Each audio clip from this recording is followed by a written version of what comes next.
At my retirement party, my son walked up to the microphone and demanded my keys. Hand them over. Dad, you are done here. He said it in front of every worker I ever protected. Then the old foreman walked in with the payroll records, and my son's arrogant smile vanished completely. My name is Jameson, a 69-year-old man who spent 4 decades building a logistics empire from a single rusted truck. I thought I was handing my legacy to a capable son. I was handing it to a thief. Before I reveal what happened next, let me know where you are watching from in the comments below. Hit like and subscribe if you have ever had to stand up to family who mistook your silence for weakness. The warehouse smelled of diesel fuel and roasted barbecue, a staple for any celebration we threw at the yard. Over 200 of my drivers, loaders, and mechanics stood around the makeshift stage constructed from wooden pallets. I held the microphone looking out at the men and women who helped me build this freight company from nothing. I was halfway through thanking them for their loyalty when a hand firmly grabbed my shoulder. Darren stepped in front of me. My 38-year-old son snatched the microphone from my grip. The feedback whined sharply through the speakers. The crowd fell dead silent. Darren adjusted his tailored suit jacket, a stark contrast to the steel toe boots and high-visibility vests surrounding him. Thank you for the memories, Dad, but your era is officially over. Darren spoke with a cold corporate cadence. The modern logistics world requires ruthless efficiency, not nostalgic hand-holding. I stared at him. He did not look like the boy I raised. He looked at me with absolute disdain. He turned his back to the crowd and lowered his voice just enough for me to hear. Hand them over, Dad. I need the master keys to the executive office in the main vault. Right now, you are done here. I glanced past his shoulder. In the front row, his wife Melanie stood sipping a glass of expensive champagne. She wore a pristine white designer dress in a dirty warehouse, smirking at me as if she had just won a prize fight. She raised her glass in a mocking toast. Darren snapped his fingers impatiently. The keys, old man. Give them to me, or I will have security escort you off the premises. The absolute disrespect hung heavily in the humid air of the warehouse. He was attempting to strip me of my dignity in front of the very people I had protected and provided for over the last 40 years. He wanted a reaction. He wanted me to yell, to fight back, to prove his claim that I was an emotional, outdated relic. I did not give him that satisfaction. I remained perfectly still, processing the sheer audacity of his demand. I realized in that exact moment that the boy standing in front of me was a stranger fueled entirely by unearned entitlement. He wanted the crown without shedding a single drop of blood to earn it. The tension in the room escalated as the workers stared at us, waiting to see how I would respond to this blatant public humiliation. My fingers brushed against the heavy brass key ring attached to my belt loop. Every key on that ring represented a milestone in my life. I remembered standing in a muddy lot 40 years ago, staring at a single rusted truck with bald tires. My late wife Evelyn had handed me our life savings in a thin paper envelope to buy it. We ate canned soup for 2 years so I could afford gas and insurance. I built this empire, waking up at 3 in the morning, hauling freight across state lines and sleeping in the cab of my truck. I broke my back loading crates so Darren would never have to sweep a warehouse floor or beg another man for a paycheck. Evelyn died 5 years ago, holding my hand and asking me to make sure Darren grew into a man of honor. I gave him operational control of the company 3 years ago so I could care for her during her final months. I trusted my own blood. I never legally transferred the primary shares. Darren assumed the seat behind the desk meant he owned the entire building. He mistook my trust for complete surrender. He believed my grief over Evelyn was a permanent weakness he could easily exploit to take complete control of the empire I built with my bare hands. I slowly unclipped the heavy keyring from my belt. I placed it directly into his outstretched palm without a single word of protest. The metallic clink echoed loudly through the silent warehouse. A low murmur of shock rippled through the crowd of workers. They looked at me with confusion and rising anger. They knew Darren did not respect them. I had always been the shield standing between the workers and Darren's corporate greed. Now they saw their shield stepping down. Darren smiled, pocketing the keys. He tapped the microphone. As the new permanent chief executive officer, I have an immediate announcement regarding the future of this company. We are moving into a new phase of maximum profitability. Effective immediately, we are instituting a 20% staff reduction across all departments to trim the fat. The murmur exploded into a roar of outrage. Men who had worked for me for 20 years shouted in disbelief. Melanie stepped up to the edge of the stage, glaring at the workers with open disgust. She shouted at them to be quiet and accept the reality of corporate restructuring. She called them replaceable commodities. I did not intervene. I turned away from the microphone and walked toward the wooden steps leading down from the stage. Darren laughed into the microphone, telling the crowd that complaints would not save their jobs. He commanded the security guards to stand by the exits. The atmosphere turned completely toxic. I reached the bottom of the stairs, feeling the cold concrete floor beneath my shoes. I did not look back at my son. I let him bask in his stolen authority. Let him believe he had conquered the kingdom. He thought he held all the power because he held a set of brass keys. He had no idea that true power is never handed over in a warehouse. True power is leverage, and I was about to let him discover exactly how heavy the crown truly was. The shouting behind me grew louder, completely drowning out the celebration music that had been playing just minutes before. The workers surged forward, pressing against the security guards. Darren stood on the stage completely oblivious to the real danger of inciting a mob of men who operated heavy machinery for a living. He simply adjusted his tie, arrogant and utterly clueless about the storm he had just summoned.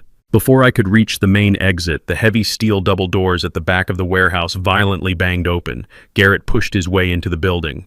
He was 65 years old, my very first employee, and a man who had driven over 1,000,000 miles for this company.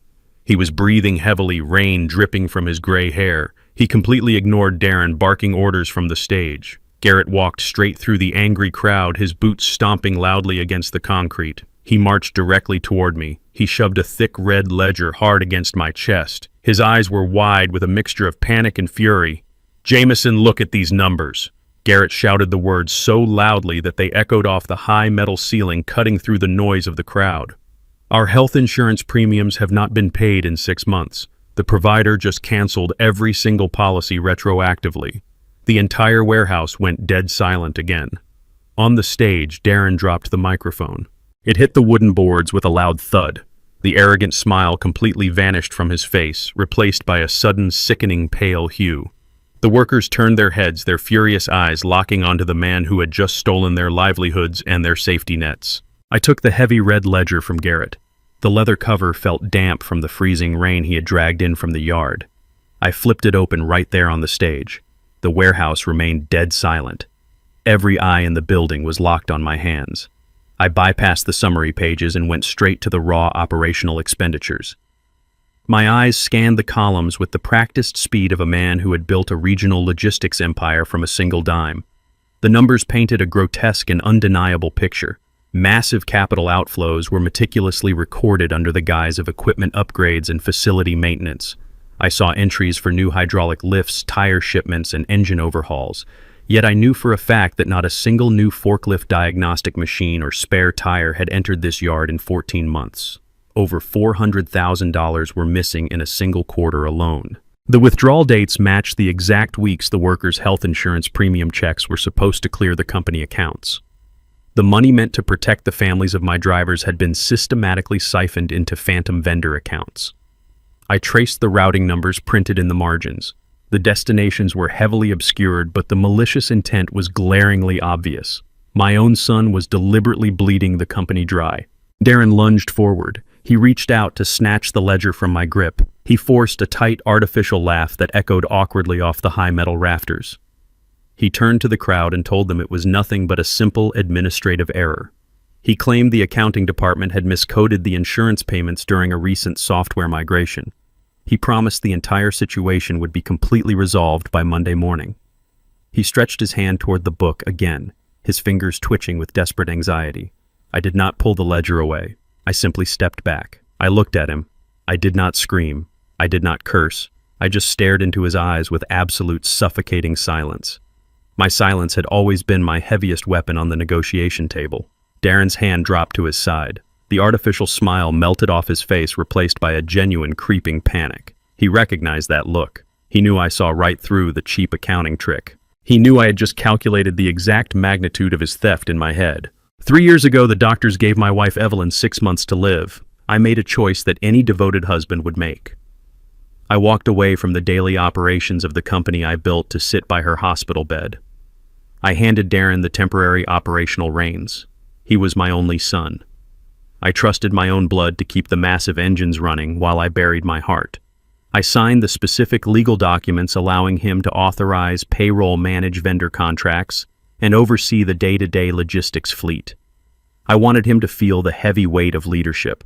I wanted him to step up and honor the massive legacy his mother and I had sacrificed everything to create. We had spent decades building a reputation of absolute integrity in the freight business. I assumed Darren understood the profound value of that reputation. I was not a fool. A man who survives 40 years in the cutthroat freight industry does not surrender his armor entirely. I never officially transferred the primary voting shares to him. I never relinquished my status as the sole majority owner of the corporation. Darren held the steering wheel, but I still owned the engine, the chassis, and the road it drove on. He assumed my deep grief had blinded me to the legal realities of our corporate structure. He thought my prolonged absence from the boardroom meant my mind had deteriorated. He mistook a grieving husband for a weak, oblivious old man. Melanie stepped sharply in front of Darren, her designer high heels clicking aggressively against the wooden stage. She positioned herself directly between me and the crowd, shielding her husband's cowardice. She raised her chin and used her loud, shrill voice to completely dismiss Garrett. She pointed a perfectly manicured finger directly at my oldest foreman. She told him he was entirely out of line and severely violating the strict company chain of command. She declared that bringing baseless payroll grievances to a retirement party was highly unprofessional and deeply disrespectful to the new executive management. She did not stop there. She threatened to fire Garrett on the spot for gross insubordination. She told the crowd that anyone who sided with a disgruntled aging mechanic would join him in the unemployment line before the day ended. She reminded them that their contracts were at will, and she had the legal team on speed dial to enforce it. She was trying to establish absolute dominance by publicly crushing the most respected man on the warehouse floor. Garrett did not flinch. He looked at me, his jaw set hard, waiting for the order to tear the place apart.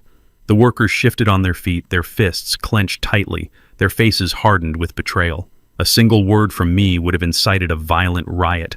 They would have dragged Darren and Melanie out of that warehouse by their expensive collars.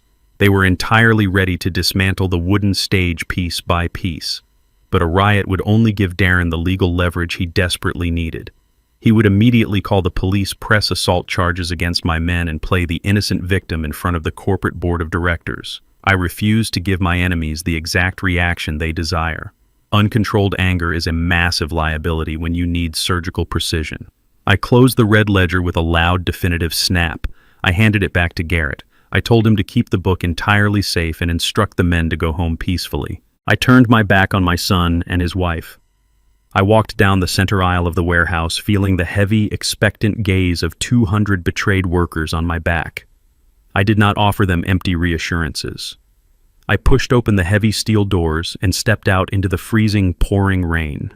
The cold water hit my face, washing away the last lingering illusions I held about my son. The battle lines were officially drawn. I got into my truck, the heavy diesel engine roaring to life. I did not drive to my house. I drove straight to the downtown financial district. I needed to cut off the oxygen to Darren's fire immediately. I had to freeze the operational capital before he could bleed the company entirely dry. I walked through the massive glass doors of my private bank, my boots leaving wet tracks on the polished marble floor. I went directly to the executive offices and demanded an immediate freeze on all corporate operational accounts. I instructed the bank manager to instantly revoke Darren's signatory access and permanently halt all outbound wire transfers. The manager, a man I had done highly profitable business with for 15 years, looked at me with deep, visible discomfort. He nervously adjusted his glasses, cleared his throat, and outright refused my request. He told me he was incredibly sorry, but his hands were completely tied. He stated he no longer had the legal authority to execute my directives on those accounts. I demanded a full explanation, my voice dropping to a dangerously quiet register. The manager opened his desk drawer. His hands were shaking noticeably. He slid a thick, notarized document across the polished mahogany wood. I picked it up. It was a medical power of attorney.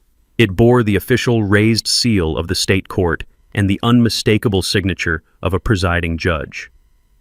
The document explicitly stated that I had been thoroughly evaluated by a licensed neurologist and diagnosed with severe rapid-onset dementia.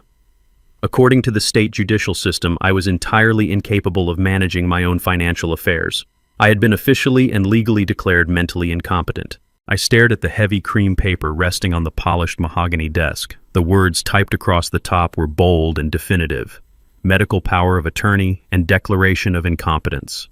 My eyes scanned the dense legal jargon, tracing the lines that systematically stripped away my autonomy. The document claimed I suffered from advanced rapid-onset dementia. It described me as highly disoriented, prone to aggressive outbursts, and completely incapable of managing basic financial or personal affairs. The bank manager sat silently across from me, his hands folded tightly in his lap, refusing to meet my gaze.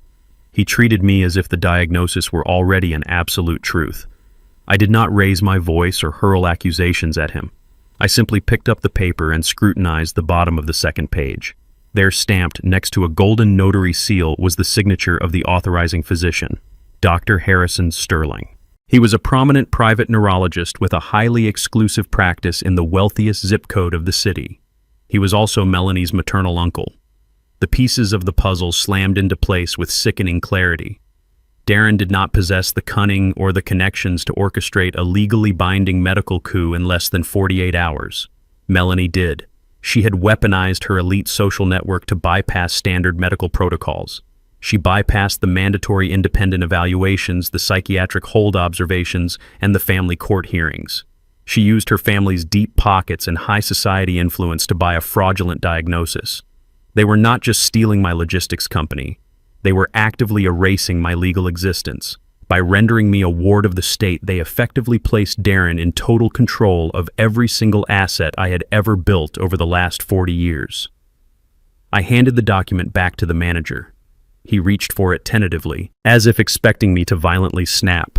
I told him to log the exact time of my visit and strictly note that I appeared entirely lucid and firmly in control of my faculties. I turned and walked out of the executive office. The marble floors of the lobby echoed with each measured step I took. I stepped back out into the freezing rain. The cold air filled my lungs, pushing out the initial shock. I was not a victim. I was a man who had navigated cutthroat freight wars and union disputes. I pulled my phone from my coat pocket. I needed a shark, and I knew exactly who to call. Dr. Harrison Sterling's name unlocked a sudden flood of bitter memories. I sat in the driver's seat of my truck, watching the heavy rain hammer relentlessly against the windshield. 5 years ago, my wife Evelyn had pulled me aside after Darren brought Melanie home for the very first time. Evelyn was a perceptive woman who could read a person's soul within 5 minutes of meeting them. She told me to watch my back. She warned me that Melanie's family looked at our hard-earned success entirely differently. They did not see the 40 years of calluses, the motor grease, and the sleepless nights that built our massive freight empire from the ground up. They saw new money. They saw a blue-collar African-American family that had somehow stumbled into a fortune they felt inherently entitled to manage and control. Melanie's family came from generations of inherited wealth. They viewed people like me not as equals, but as a heavily stocked bank vault waiting to be raided. I had ignored Evelyn's sharp warning back then. I wanted my son to be happy. I wanted him to seamlessly fit into the high society world he so desperately wanted to belong to. That blind paternal hope had blinded me to the vicious predators sitting at my own dinner table. The Sterling family had finally made their calculated move, using a medical license as a deadly weapon. I dialed Oliver's private number. He answered on the second ring. I did not waste time with casual pleasantries. I gave him an address for a 24-hour diner on the industrial side of town and told him it was a matter of total corporate survival. Oliver was my lead corporate attorney. More importantly, he owed his entire career to me.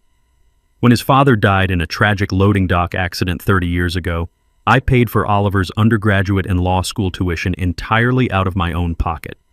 I never asked for a single dime back. I only asked for his absolute professional loyalty. He arrived at the diner 20 minutes later, shaking off a soaking wet trench coat. We sat in a dimly lit booth in the back corner, far away from the few late-night truck drivers hunched over their black coffees. I handed him a digital photo of the medical proxy I had snapped at the bank. Oliver adjusted his glasses. His eyes darted across the digital document. His jaw tightened immediately. He pulled out his own highly encrypted tablet and accessed the county court's digital filing system. His fingers moved rapidly across the keyboard. After 3 minutes of absolute dead silence, he looked up at me. His face was rigid with contained anger. He confirmed the worst possible scenario. The document was not just a temporary banking hold. Darren and Melanie had quietly filed an expedited emergency petition with the probate court.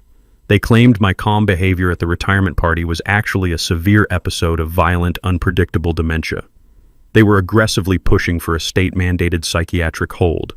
The presiding judge had already rubber-stamped the preliminary review without demanding a secondary opinion. Oliver leaned across the sticky diner table. His voice dropped to a harsh whisper. He told me the transport van was strictly scheduled to arrive at my house by Monday morning. If they physically got me into that state-run psychiatric facility, the temporary conservatorship would instantly become completely permanent. I would be locked behind heavy steel doors, heavily medicated, and completely stripped of my basic constitutional rights. I would have no mobile phone, no legal voice, and absolutely no way to contact the outside world. Darren would seamlessly become the absolute legal master of my life and my entire financial legacy. I did not panic. Panic breeds fatal mistakes. I ordered Oliver to immediately bypass the standard legal injunctions and dig directly into the shadow ledgers of the company. I needed to know exactly what Darren was rushing to accomplish before the psychiatric van arrived on Monday morning. Oliver tapped into the highly secure back end of the corporate financial routing system. The screen of his tablet illuminated his face with a pale blue glow. He stopped breathing for a fraction of a second. He slowly turned the screen toward me. There was a massive pending transaction queued in the central clearinghouse. Darren was aggressively attempting to move $3 million from the company's emergency operational reserve. The destination was a heavily obscured, untraceable offshore shell account officially registered in the Cayman Islands. The money was meant to completely drain the company's vital lifeblood, leaving the hard-working truck drivers with nothing but a bankrupt shell just before the holidays. Oliver pointed a shaking finger to the digital timestamp blinking steadily at the top corner of the screen. The international wire transfer was set on an automated delay to strictly avoid immediate federal fraud detection protocols. It would completely clear the Federal Reserve and become legally unrecoverable in exactly 48 hours. The countdown clock had officially started ticking. Friday morning broke with the deafening roar of 100 diesel engines idling in protest. I pulled my heavy truck onto the main access road leading to the primary freight yard and found the massive iron gates completely padlocked shut. A thick, impenetrable wall of men and women stood shoulder to shoulder across the entrance, holding hand-painted signs demanding their stolen health benefits and unpaid wages. Behind them, an endless line of 18-wheelers stretched all the way back to the interstate highway, their chrome grills gleaming under the heavy overcast sky. Horns blared in a rhythmic, aggressive cadence that rattled the windows of my cab and shook the wet asphalt beneath my tires. At the center of the chaos stood Garrett, his arms crossed over his chest like a stone statue, refusing to yield a single inch of ground to the corporate management. Directly opposite the picket line, 3 local police cruisers sat with their light bars painting the rain-slicked road in aggressive strokes of red and blue. Darren was pacing furiously in front of the officers. His expensive tailored suit was getting completely ruined by the morning mist, but he was far too enraged to care about his appearance. He pointed a shaking finger at Garrett and screamed at the police captain to arrest the union leaders immediately. He demanded they break out the heavy bolt cutters, destroy the chains, and forcibly clear the property of trespassers. He shouted that these men were violating a federal commerce route and actively sabotaging corporate logistics operations. The police captain simply stood with his hands resting securely on his utility belt, completely unbothered by Darren's frantic, high-pitched commands.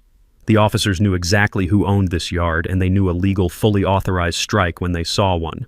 Darren threw his hands in the air, his face flushed with panicked desperation, realizing his shiny corporate titles meant absolutely nothing to the men holding the line. He was a false king screaming at a rising tide that absolutely refused to recede. The operational heartbeat of the entire logistics company had flatlined under his incompetent management in less than 24 hours. He grabbed his smartphone and began making frantic calls to his lawyers, completely unaware that his authority had already been systematically dismantled from the inside out. I watched him pace like a cornered animal, entirely stripped of his unearned confidence. He looked utterly powerless against the very workforce he had tried to discard. I sat quietly in my cab, studying the weathered faces of the men standing shoulder to shoulder against the heavy rain. I did not just see a workforce demanding a paycheck. I saw 40 years of shared survival and mutual sacrifice. I recognized Malcolm Hayes in the front row holding a protest sign high above his head. I paid his wife's hospital bills in full when his corporate insurance denied her cancer treatments 12 years ago. Standing right next to him was Simon Carter, a man who had driven for me since the very first day I opened the dirt yard. I secretly funded his daughter's engineering degree because I knew Simon sent every extra dollar he earned back to his sick mother in Georgia. Darren looked at these hardworking men and saw only replaceable liabilities on a financial balance sheet. He viewed their health insurance as an unnecessary expense hindering his quarterly profit margins. I built this massive empire on the absolute certainty that if you fiercely protect the men turning the wheels, they will drive through literal fire to protect your business. Loyalty is never bought with a weekly direct deposit. It is forged in the trenches of real life through decades of mutual respect. Darren never understood the profound difference between managing an asset and leading a family. A sleek silver sports car aggressively bypassed the line of idling transport trucks and swerved dangerously onto the gravel shoulder. Melanie threw the vehicle into park and stormed out her designer high heels, sinking immediately into the thick mud. She marched directly toward the barricade with absolute entitlement radiating from every single step. She did not ask the police for assistance or assess the volatile situation. She marched right up to the strike line and screamed at the top of her lungs. She called the men ungrateful, replaceable trash who should be begging for their minimum wage jobs. She threatened to replace every single driver with automated routing systems and non-union contractors by the end of the week. Her shrill voice sliced harshly through the heavy rumble of the diesel engines. She pointed directly at Garrett and demanded he unlock the gates before she personally ruined his retirement fund. I pushed open the door of my truck and stepped out onto the wet asphalt. I closed the door with a solid, echoing thud. The moment my heavy boots hit the ground, a profound shift rippled across the entire yard. The angry shouting from the workers died instantly. The blaring truck horns fell completely silent one by one. The police officers immediately stepped back, respectfully lowering their hands from their belts. Melanie froze mid-sentence, turning her head to stare at me with absolute wide-eyed disbelief. Darren saw me walking toward the main gate, and his corporate panic rapidly morphed into vicious desperation. He reached into his leather briefcase and pulled out the forged medical proxy. He ran toward the police captain, violently waving the fraudulent document in the air. He ordered the armed officers to detain me instantly. He shouted that I was legally declared mentally incompetent and a severe danger to myself and the public. He claimed I was suffering from advanced dementia and needed to be forcibly removed from the premises and placed in a psychiatric ward for my own safety. He was attempting to weaponize his fraudulent court order right there on the pavement to strip me of my freedom in front of my own men.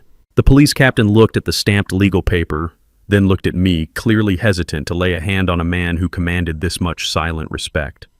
I did not raise my voice. I did not attempt to argue with my son or desperately defend my sanity. I simply locked eyes with Garrett across the heavy iron barricade. I gave him a single subtle nod and told him to unlock the gates for two specific unmarked black trucks idling quietly at the very back of the line. Darren's chest heaved with sudden relief. He let out a loud, triumphant laugh, falsely assuming I had just publicly surrendered to his legal authority and broken the union strike myself. Melanie smirked arrogantly, crossing her arms as the heavy iron gates slowly swung open. Darren firmly believed his brutal strategy had completely broken my spirit. He eagerly watched the two black vehicles roll past the picket line and drive directly toward the main executive building. His arrogant smile vanished entirely when the doors of the vehicles suddenly opened.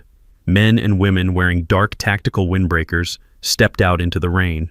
Emblazoned across their backs in bright yellow letters were the initials of the Federal Financial Auditing Bureau.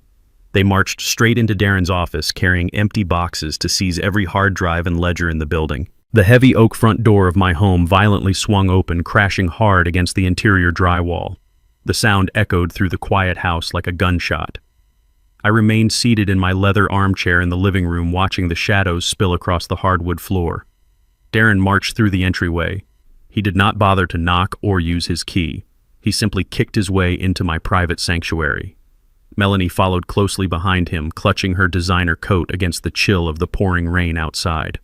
Flanking them were two massive private security guards dressed in matching black tactical gear. The guards stepped inside and immediately blocked the doorway, crossing their thick arms over their chests.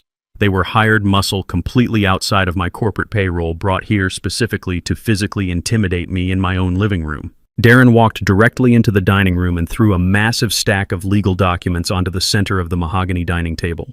The thick pile of asset transfer papers landed with a heavy, definitive thud. Darren did not waste time with fake pleasantries or empty apologies for his aggressive intrusion.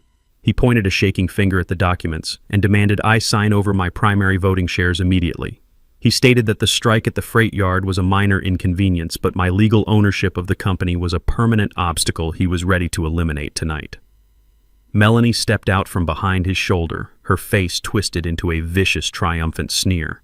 She informed me that they were not leaving this house without my legally binding signature on every single page of that asset transfer agreement. Darren pulled out his phone and tapped the screen. He told me he had a psychiatric transport van parked exactly 2 blocks down the street, idling in the rain. He stated that the medical proxy he forged gave him the absolute legal authority to commit me to a state-run mental health facility against my will. He threatened to call the orderlies to drag me out of my own home in a straitjacket if I refused to surrender the company. He looked down at me with absolute contempt, giving me exactly 60 seconds to choose between signing away my life's work or spending the rest of my days heavily medicated in a locked psychiatric ward. The 2 security guards shifted their weight, making their physical presence known, waiting for my defiance so they could forcefully restrain me. I stood up slowly from my leather armchair and walked toward the dining room. I did not look at the armed guards or the forged papers. I looked down at the edge of the solid oak dining table. Right near the corner, deeply embedded in the polished wood, was a jagged dent. I had looked at that specific dent every single day for the last 20 years. Darren caused that damage when he was 18 years old. I had canceled his first premium credit card after discovering he had racked up $30,000 in reckless luxury purchases in a single month. When I confronted him, he threw a violent, screaming tantrum, slamming a heavy brass candlestick into the dining table before storming out of the house. Evelyn had cried that night, terrified of the entitled monster our son was becoming. I made a fatal mistake back then. I quietly paid off his massive debt to protect his financial future and preserve our family reputation. I absorbed the consequences of his actions so he would not have to face them. I looked at that dent and realized my blind paternal forgiveness had taught him that he could destroy anything in his path without facing a single repercussion. I paid his debts 20 years ago to save him. I would absolutely not pay his debts tonight. I stopped at the edge of the dining table and looked up at Darren and Melanie. I knew that if I fought back right now, they would instantly call the transport van.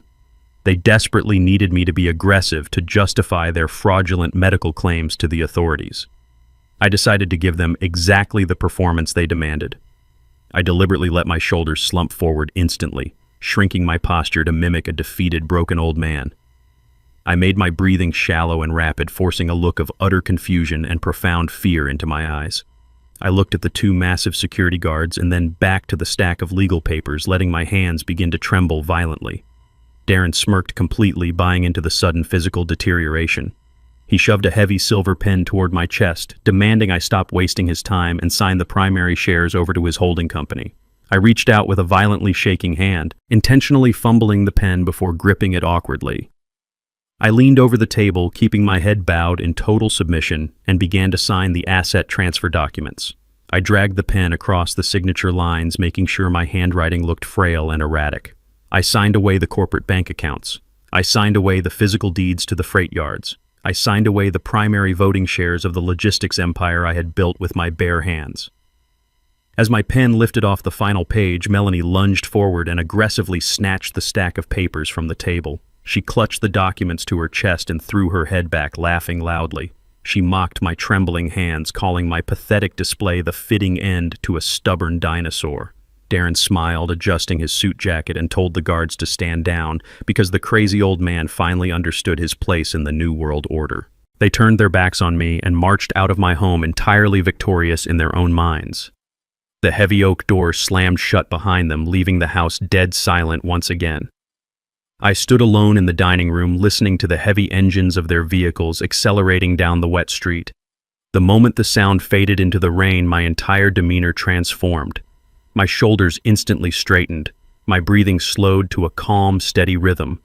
I looked down at my hands. They were perfectly still, completely devoid of any tremor. I reached into my pocket and pulled out my mobile phone. I dialed Oliver's encrypted private line. He answered immediately, waiting for the confirmation.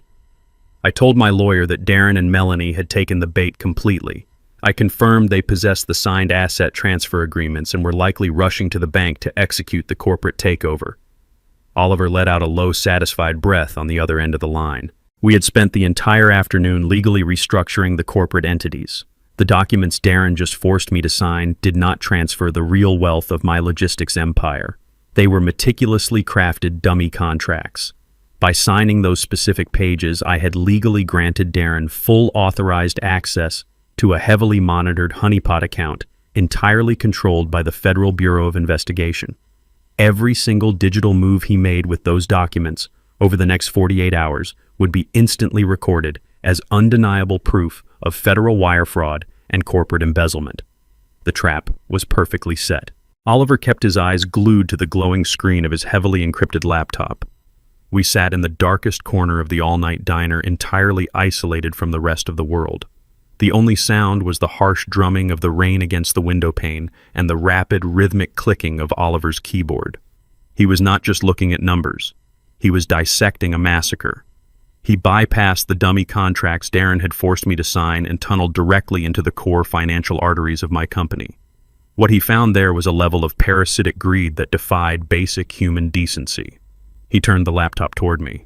The screen displayed a complex web of wire transfers, offshore routing numbers, and falsified invoices. The health insurance funds had not simply vanished into a corporate void. They had been systematically siphoned off with surgical precision. Every single dollar meant to protect the lives of my warehouse workers had been funneled directly into a ghost entity called Apex Synergy Consulting. Oliver pulled up the incorporation documents for this phantom firm.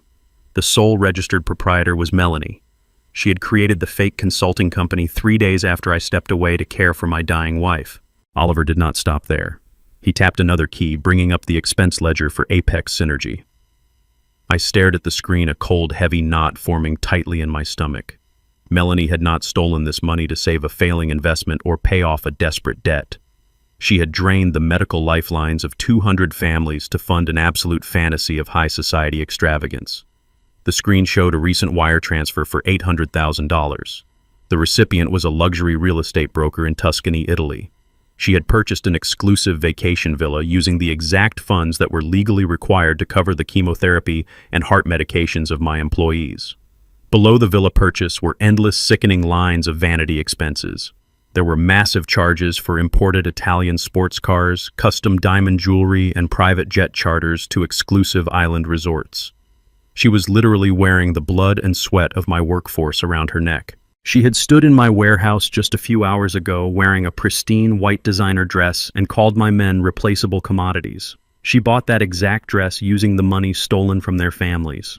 The sheer, unadulterated malice of her actions radiated from the glowing screen. My chest tightened as a specific memory hit me with the force of a physical blow. Just last month, I received a frantic phone call in the middle of the night. It was Marcus, one of my most reliable long-haul drivers. He was standing in the emergency admissions ward of the county hospital. His wife, Sarah, desperately needed an emergency arterial bypass. The hospital billing department had just informed a terrified, sobbing Marcus that his corporate health insurance policy had been completely terminated for non-payment. I drove straight to the hospital that night, pushing my truck well over the speed limit. I found Marcus pacing the waiting room, his hands shaking violently as he wept. I put my hand on his shoulder, told him to breathe, and walked directly to the billing counter. I handed the administrator my personal platinum credit card and paid the $30,000 surgical deposit out of my own pocket. I told Marcus it was nothing but a stupid, bureaucratic glitch. I assured him the corporate accounting department would have the banking error completely resolved by Monday morning. I promised him the company always took care of its own. Looking back now, the absolute truth of that night made me sick to my stomach. It was not a banking error. It was not a glitch. Darren and Melanie had actively and intentionally canceled Sarah's health insurance to ensure their Tuscan villa payment cleared the international wire exchange on time. They had knowingly traded a woman's life for a luxury vacation home. I had subsidized their ruthless theft with my own blind ignorance. Oliver closed the financial tracing window and pulled a thick physical manila folder from his leather briefcase. He slid the heavy dossier across the sticky diner table. The conversation shifted instantly from corporate embezzlement to the fraudulent medical declaration they were using to steal my freedom. I opened the folder. The first page was a comprehensive background check on Dr. Harrison Sterling, the prominent private neurologist who had signed my medical proxy. He was Melanie's maternal uncle, a man who projected an image of absolute medical authority and untarnished high society grace. The reality, as Oliver's meticulously gathered documents proved, was entirely different. Dr. Sterling was a desperate drowning man. The dossier contained court records of 3 massive pending malpractice lawsuits that were quietly bankrupting his exclusive private practice. Worse still, Oliver had uncovered the doctor's hidden offshore gambling debts. Dr. Sterling owed nearly $2 million to incredibly dangerous, unsympathetic creditors. He was weeks away from total financial and professional ruin. Oliver handed me a transcript of a recorded phone conversation. He had legally obtained a wiretap warrant through a federal judge the moment we suspected severe corporate fraud. I read the transcribed words, feeling the last remaining shreds of my paternal mercy completely disintegrate. It was a conversation between Melanie and her uncle recorded exactly 4 days ago. The doctor had never laid eyes on me. He had never conducted a single cognitive test. He had never even been in the same room as me for over 5 years. He had literally signed a blank declaration of extreme mental incompetence, stamping it with his official medical seal, and handed it directly to his niece. Melanie had filled in the devastating fabricated details of my supposed dementia herself. In exchange for this monumental violation of medical ethics and federal law, Melanie had promised her uncle a massive 10% cut of my entire personal estate the very second I was legally locked inside the state psychiatric ward. They were not simply stealing a highly profitable logistics business. They were bartering my physical freedom, my sanity, and my basic human rights to pay off a degenerate gambler's hidden debts. The cold, calculated nature of their conspiracy was absolute. They had planned my legal execution down to the very last dollar.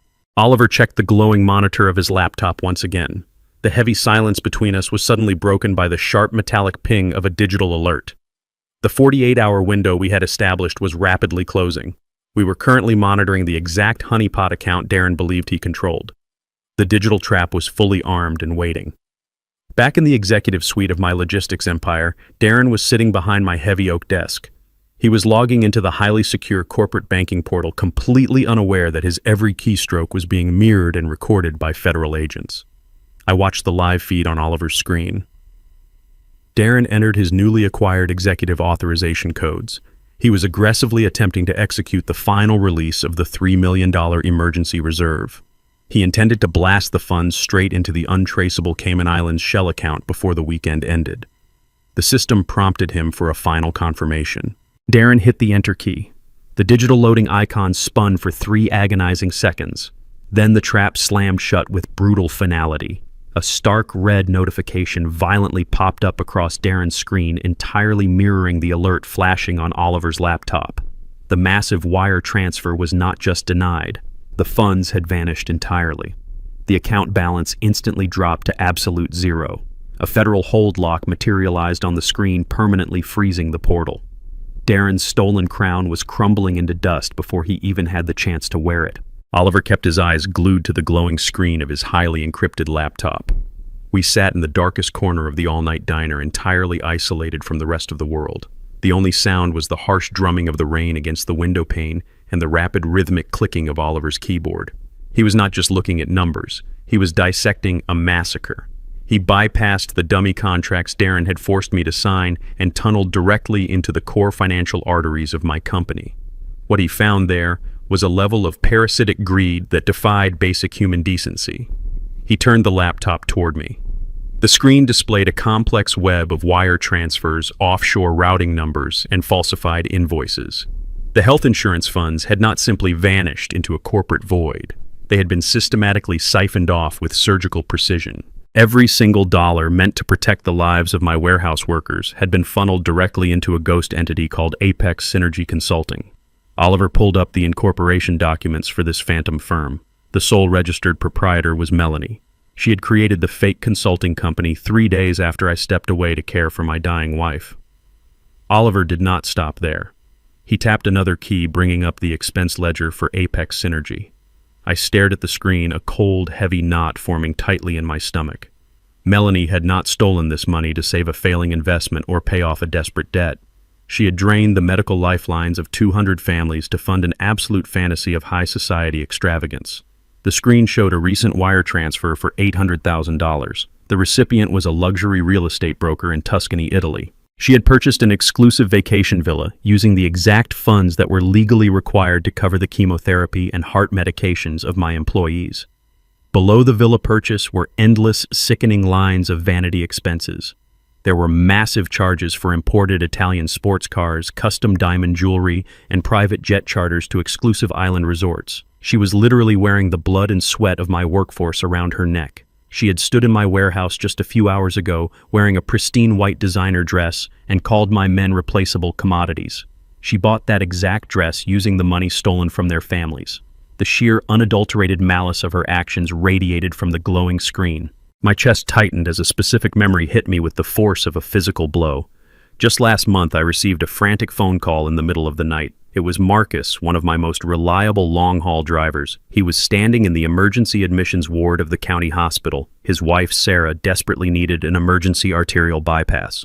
The hospital billing department had just informed a terrified, sobbing Marcus that his corporate health insurance policy had been completely terminated for non-payment.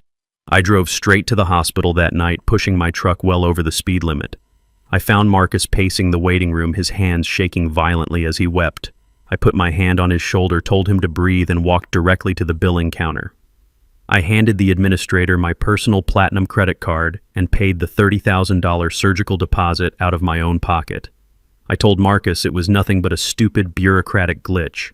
I assured him the corporate accounting department would have the banking error completely resolved by Monday morning. I promised him the company always took care of its own.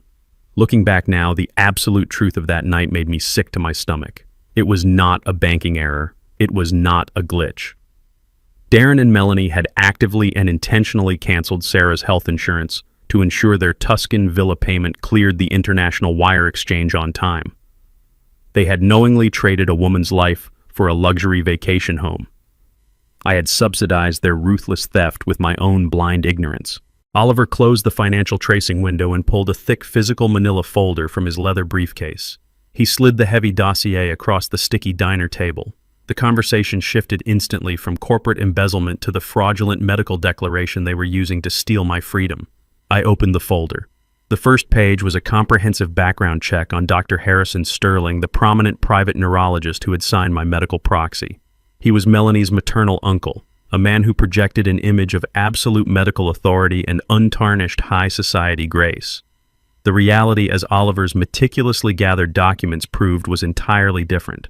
Dr. Sterling was a desperate drowning man. The dossier contained court records of 3 massive pending malpractice lawsuits that were quietly bankrupting his exclusive private practice.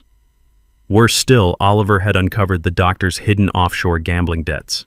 Dr. Sterling owed nearly $2 million to incredibly dangerous, unsympathetic creditors. He was weeks away from total financial and professional ruin. Oliver handed me a transcript of a recorded phone conversation. He had legally obtained a wiretap warrant through a federal judge the moment we suspected severe corporate fraud. I read the transcribed words, feeling the last remaining shreds of my paternal mercy completely disintegrate.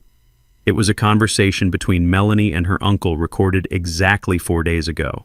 The doctor had never laid eyes on me. He had never conducted a single cognitive test. He had never even been in the same room as me for over 5 years. He had literally signed a blank declaration of extreme mental incompetence, stamping it with his official medical seal, and handed it directly to his niece.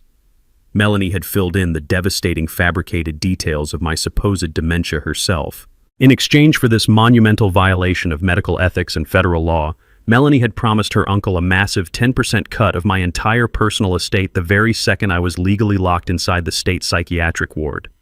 They were not simply stealing a highly profitable logistics business. They were bartering my physical freedom, my sanity, and my basic human rights to pay off a degenerate gambler's hidden debts. The cold, calculated nature of their conspiracy was absolute. They had planned my legal execution down to the very last dollar. Oliver checked the glowing monitor of his laptop once again.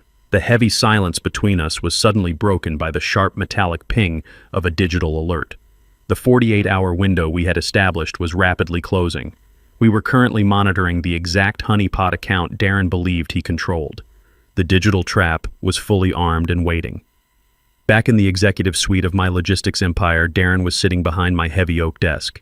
He was logging into the highly secure corporate banking portal, completely unaware that his every keystroke was being mirrored and recorded by federal agents. I watched the live feed on Oliver's screen. Darren entered his newly acquired executive authorization codes. He was aggressively attempting to execute the final release of the $3 million emergency reserve. He intended to blast the funds straight into the untraceable Cayman Islands shell account before the weekend ended. The system prompted him for a final confirmation. Darren hit the enter key. The digital loading icon spun for 3 agonizing seconds. Then the trap slammed shut with brutal finality. A stark red notification violently popped up across Darren's screen, entirely mirroring the alert flashing on Oliver's laptop. The massive wire transfer was not just denied. The funds had vanished entirely. The account balance instantly dropped to absolute zero. A federal hold lock materialized on the screen, permanently freezing the portal. Darren's stolen crown was crumbling into dust before he even had the chance to wear it. The absolute zero balance on their digital screens shattered whatever remained of Darren and Melanie's brittle composure. The federal hold placed on the operational accounts meant their offshore escape hatch was permanently sealed. Panic is a highly predictable catalyst. When cornered corporate thieves do not repent, they double down and search for something physical to liquidate. Desperation drove them to the most reckless decision of their entire fraudulent campaign. They decided to execute an emergency fire sale of the company's most valuable physical asset. Darren targeted the main shipping yard, an expansive, highly coveted tract of industrial waterfront property. Since the liquid cash was entirely frozen, Darren believed the physical assets were still entirely under his control, mistakenly relying on the honeypot asset transfer papers I had signed in my dining room. He reached out to Vanguard Freight, our largest and most aggressive regional rival. Darren offered them the entire main shipping yard at a staggering 40% discount in exchange for a highly expedited, untraceable cash closing. The executives at Vanguard smelled blood in the water and immediately agreed to a clandestine meeting. Darren and Melanie orchestrated the summit at Le Petit Palais, the most exclusive and heavily guarded luxury restaurant in the financial district. They booked the private dining room, attempting to mask their profound desperation behind a thin veil of high society extravagance. Darren intended to use the fraudulent transfer documents as absolute proof of his legal authority to liquidate corporate land. He needed the Vanguard executives to sign the preliminary purchase agreements and authorize a massive, non-refundable cash deposit directly into a secondary offshore account Melanie had hastily established. They were gambling their entire remaining existence on closing this one specific deal before the federal authorities fully closed the net around them. They dressed in their finest tailored clothing, masking their absolute terror behind expensive perfume and silk ties. They arrived at the restaurant fully prepared to sell my legacy out from under me for pennies on the dollar. They thought they had finally outsmarted the system. They believed the frozen accounts were a minor banking glitch and that the physical real estate was their ultimate salvation. That specific shipping yard was not just a parcel of concrete and steel. 22 years ago, I purchased that exact waterfront property from a bankrupt rival who had lost his entire fleet to corporate mismanagement. The local economy was bleeding jobs, and industrial developers were circling the property like vultures, eager to bulldoze the entire district to construct overpriced luxury condominiums. I stood on that cracked pavement with Garrett and looked out at the terrified dock workers who were about to lose their livelihoods. I made a solemn, unbreakable vow to the local community that day. I promised them that as long as I drew breath, that land would remain a dedicated working freight hub. I guaranteed them steady employment, fair union wages, and a permanent shield against the ruthless corporate gentrification destroying our city. That shipping yard became the absolute beating heart of my entire logistics network. Darren looked at the prime waterfront acreage and saw only an underutilized asset ripe for immediate liquidation. He never saw the blood, the sweat, or the sacred promises embedded in every single square foot of that concrete. I intended to keep my promise to those dock workers. I would let the entire corporate empire burn to ashes before I allowed my son to sell that sacred ground to a rival firm. The private dining room at Le Petit Palais was dripping with excessive opulence. Crystal chandeliers cast a warm golden glow over the pristine white linen tablecloths. 3 senior executives from Vanguard Freight sat stiffly across the table, their expensive leather briefcases resting heavily on the polished mahogany floor. Darren stood at the head of the table, projecting the highly polished aura of a brilliant, forward-thinking chief executive officer. He laid out the asset transfer documents I had signed under duress, presenting them as the ultimate proof of his unquestionable authority. He confidently pitched the fire sale not as an act of desperation, but as a bold strategic maneuver to modernize our company by shedding redundant physical assets. He used empty corporate jargon to mask the sheer lunacy of the transaction. He talked about maximizing shareholder value, streamlining cross-country logistics, and pivoting toward digital freight solutions. Melanie sat directly next to the lead Vanguard buyer, utilizing every ounce of her high society charm to distract the men from the blatant red flags surrounding the sudden deal. She poured expensive vintage wine, laughed at their terribly dry corporate jokes, and subtly steered the conversation away from the company's current union strike. The Vanguard executives were seasoned predators. They knew Darren was bleeding, but the price he offered for the waterfront property was simply too lucrative to walk away from.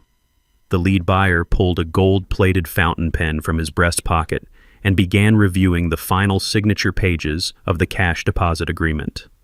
Darren let out a slow, controlled breath of relief. He could already feel the millions of dollars securing his escape. He genuinely believed he had successfully outmaneuvered me. He thought the papers he coerced out of a trembling, broken old man were the ultimate keys to his total financial salvation.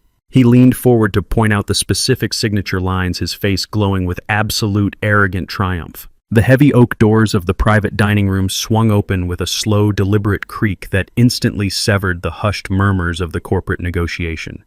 The maitre d' stepped aside nervously. I walked into the room. I was not wearing the wrinkled, oversized clothes of a defeated man suffering from severe dementia. I was dressed impeccably in a tailored charcoal suit, my posture perfectly straight, my steps completely silent on the thick Persian rug.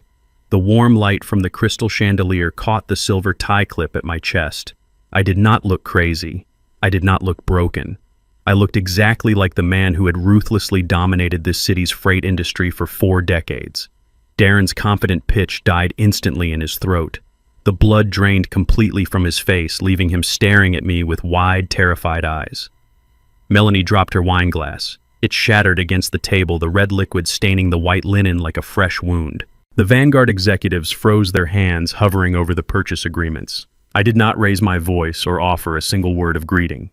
I walked directly past the trembling waiters, pulled out the empty chair at the very head of the table, and slid into my rightful seat. Darren shot up from his chair the exact instant I sat down. The heavy wooden legs of his seat scraped violently against the polished hardwood floor, producing a sharp, agonizing screech that cut through the refined atmosphere of the private dining room. His face flushed, a deep, mottled crimson veins bulging against his stiff collar. He pointed a violently shaking finger directly at my chest and began shouting panicked orders at the restaurant staff. He demanded that the maitre d' call security immediately. He demanded that they physically remove me from the premises. He screamed that I was a medically diagnosed dementia patient who had escaped a care facility and was actively trespassing on a highly sensitive corporate function.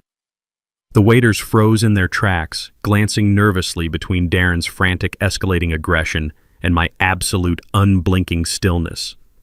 Melanie jumped to her feet, clutching her silk napkin tightly in her hands. Her voice was shrill as she eagerly echoed Darren's demands, attempting to control the narrative.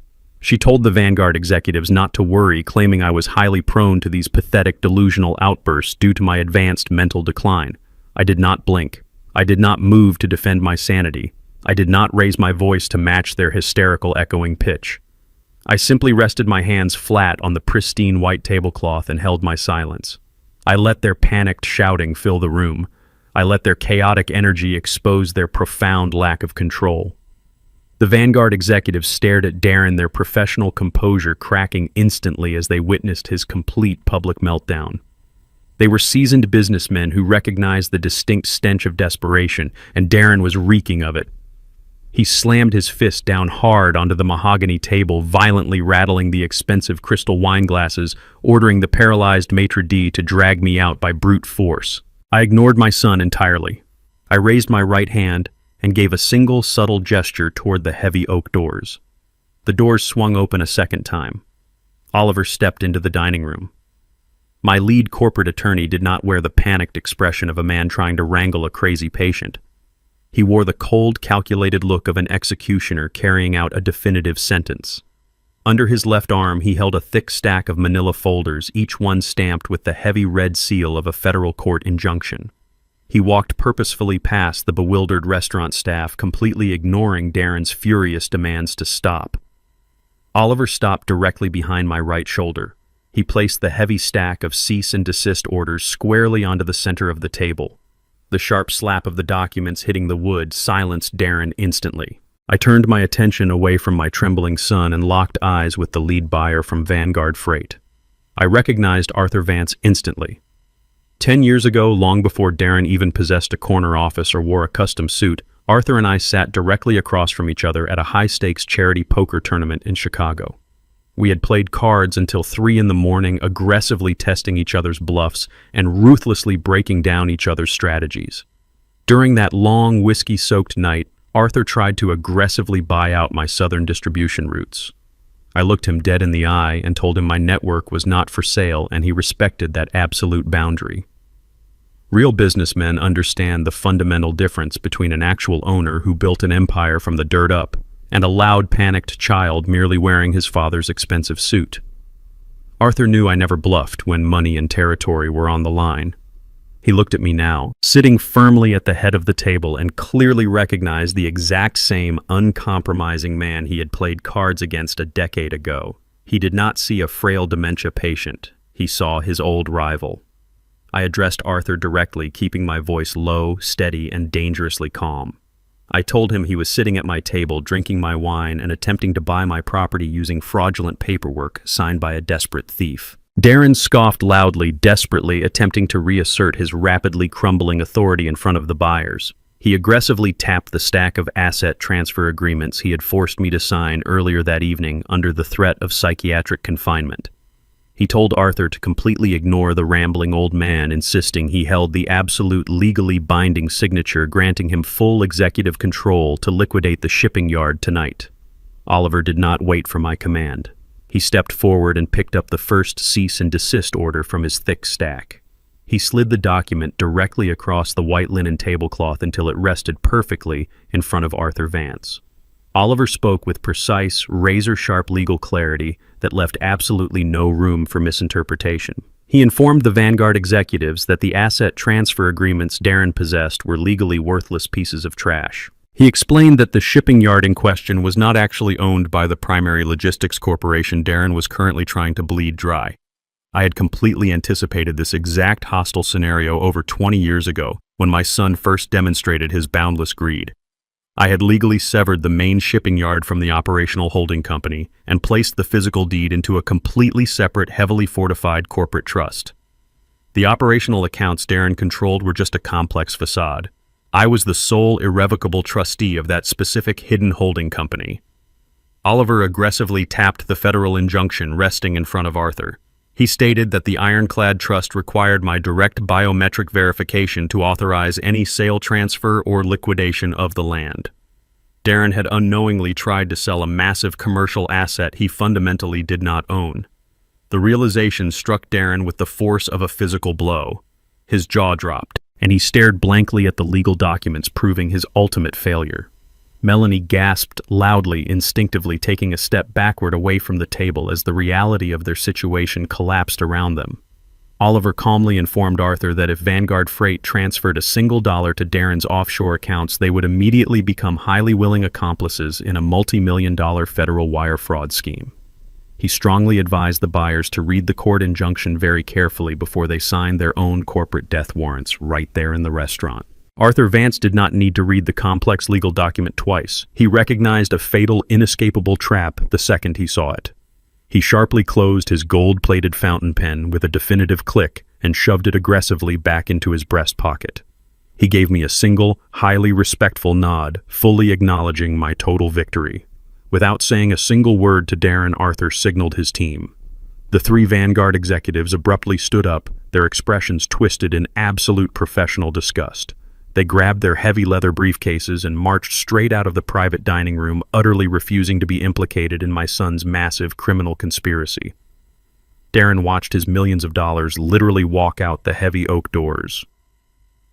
The absolute finality of his defeat snapped whatever fragile restraint he had left in his body. He let out a raw, guttural scream of pure, unfiltered rage. He violently lunged across the mahogany table, aggressively sweeping the expensive crystal glasses and fine china plates onto the floor in a desperate, animalistic attempt to grab my throat. He did not make it halfway across the wood.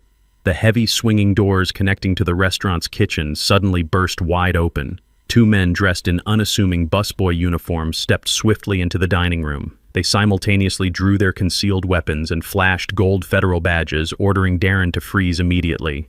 The two men in unassuming busboy uniforms moved with practiced, lethal efficiency. They holstered their sidearms only after Darren completely froze his hands, hovering inches above the shattered crystal on the floor. The taller agent stepped directly into the center of the chaotic dining room and held up his gold federal shield, letting the polished metal catch the light of the crystal chandelier. He did not raise his voice, but his absolute, uncompromising authority instantly suffocated Darren's primal rage. The agent informed my son that aggressively attempting to liquidate corporate assets using violently coerced signatures constituted multiple counts of federal wire fraud.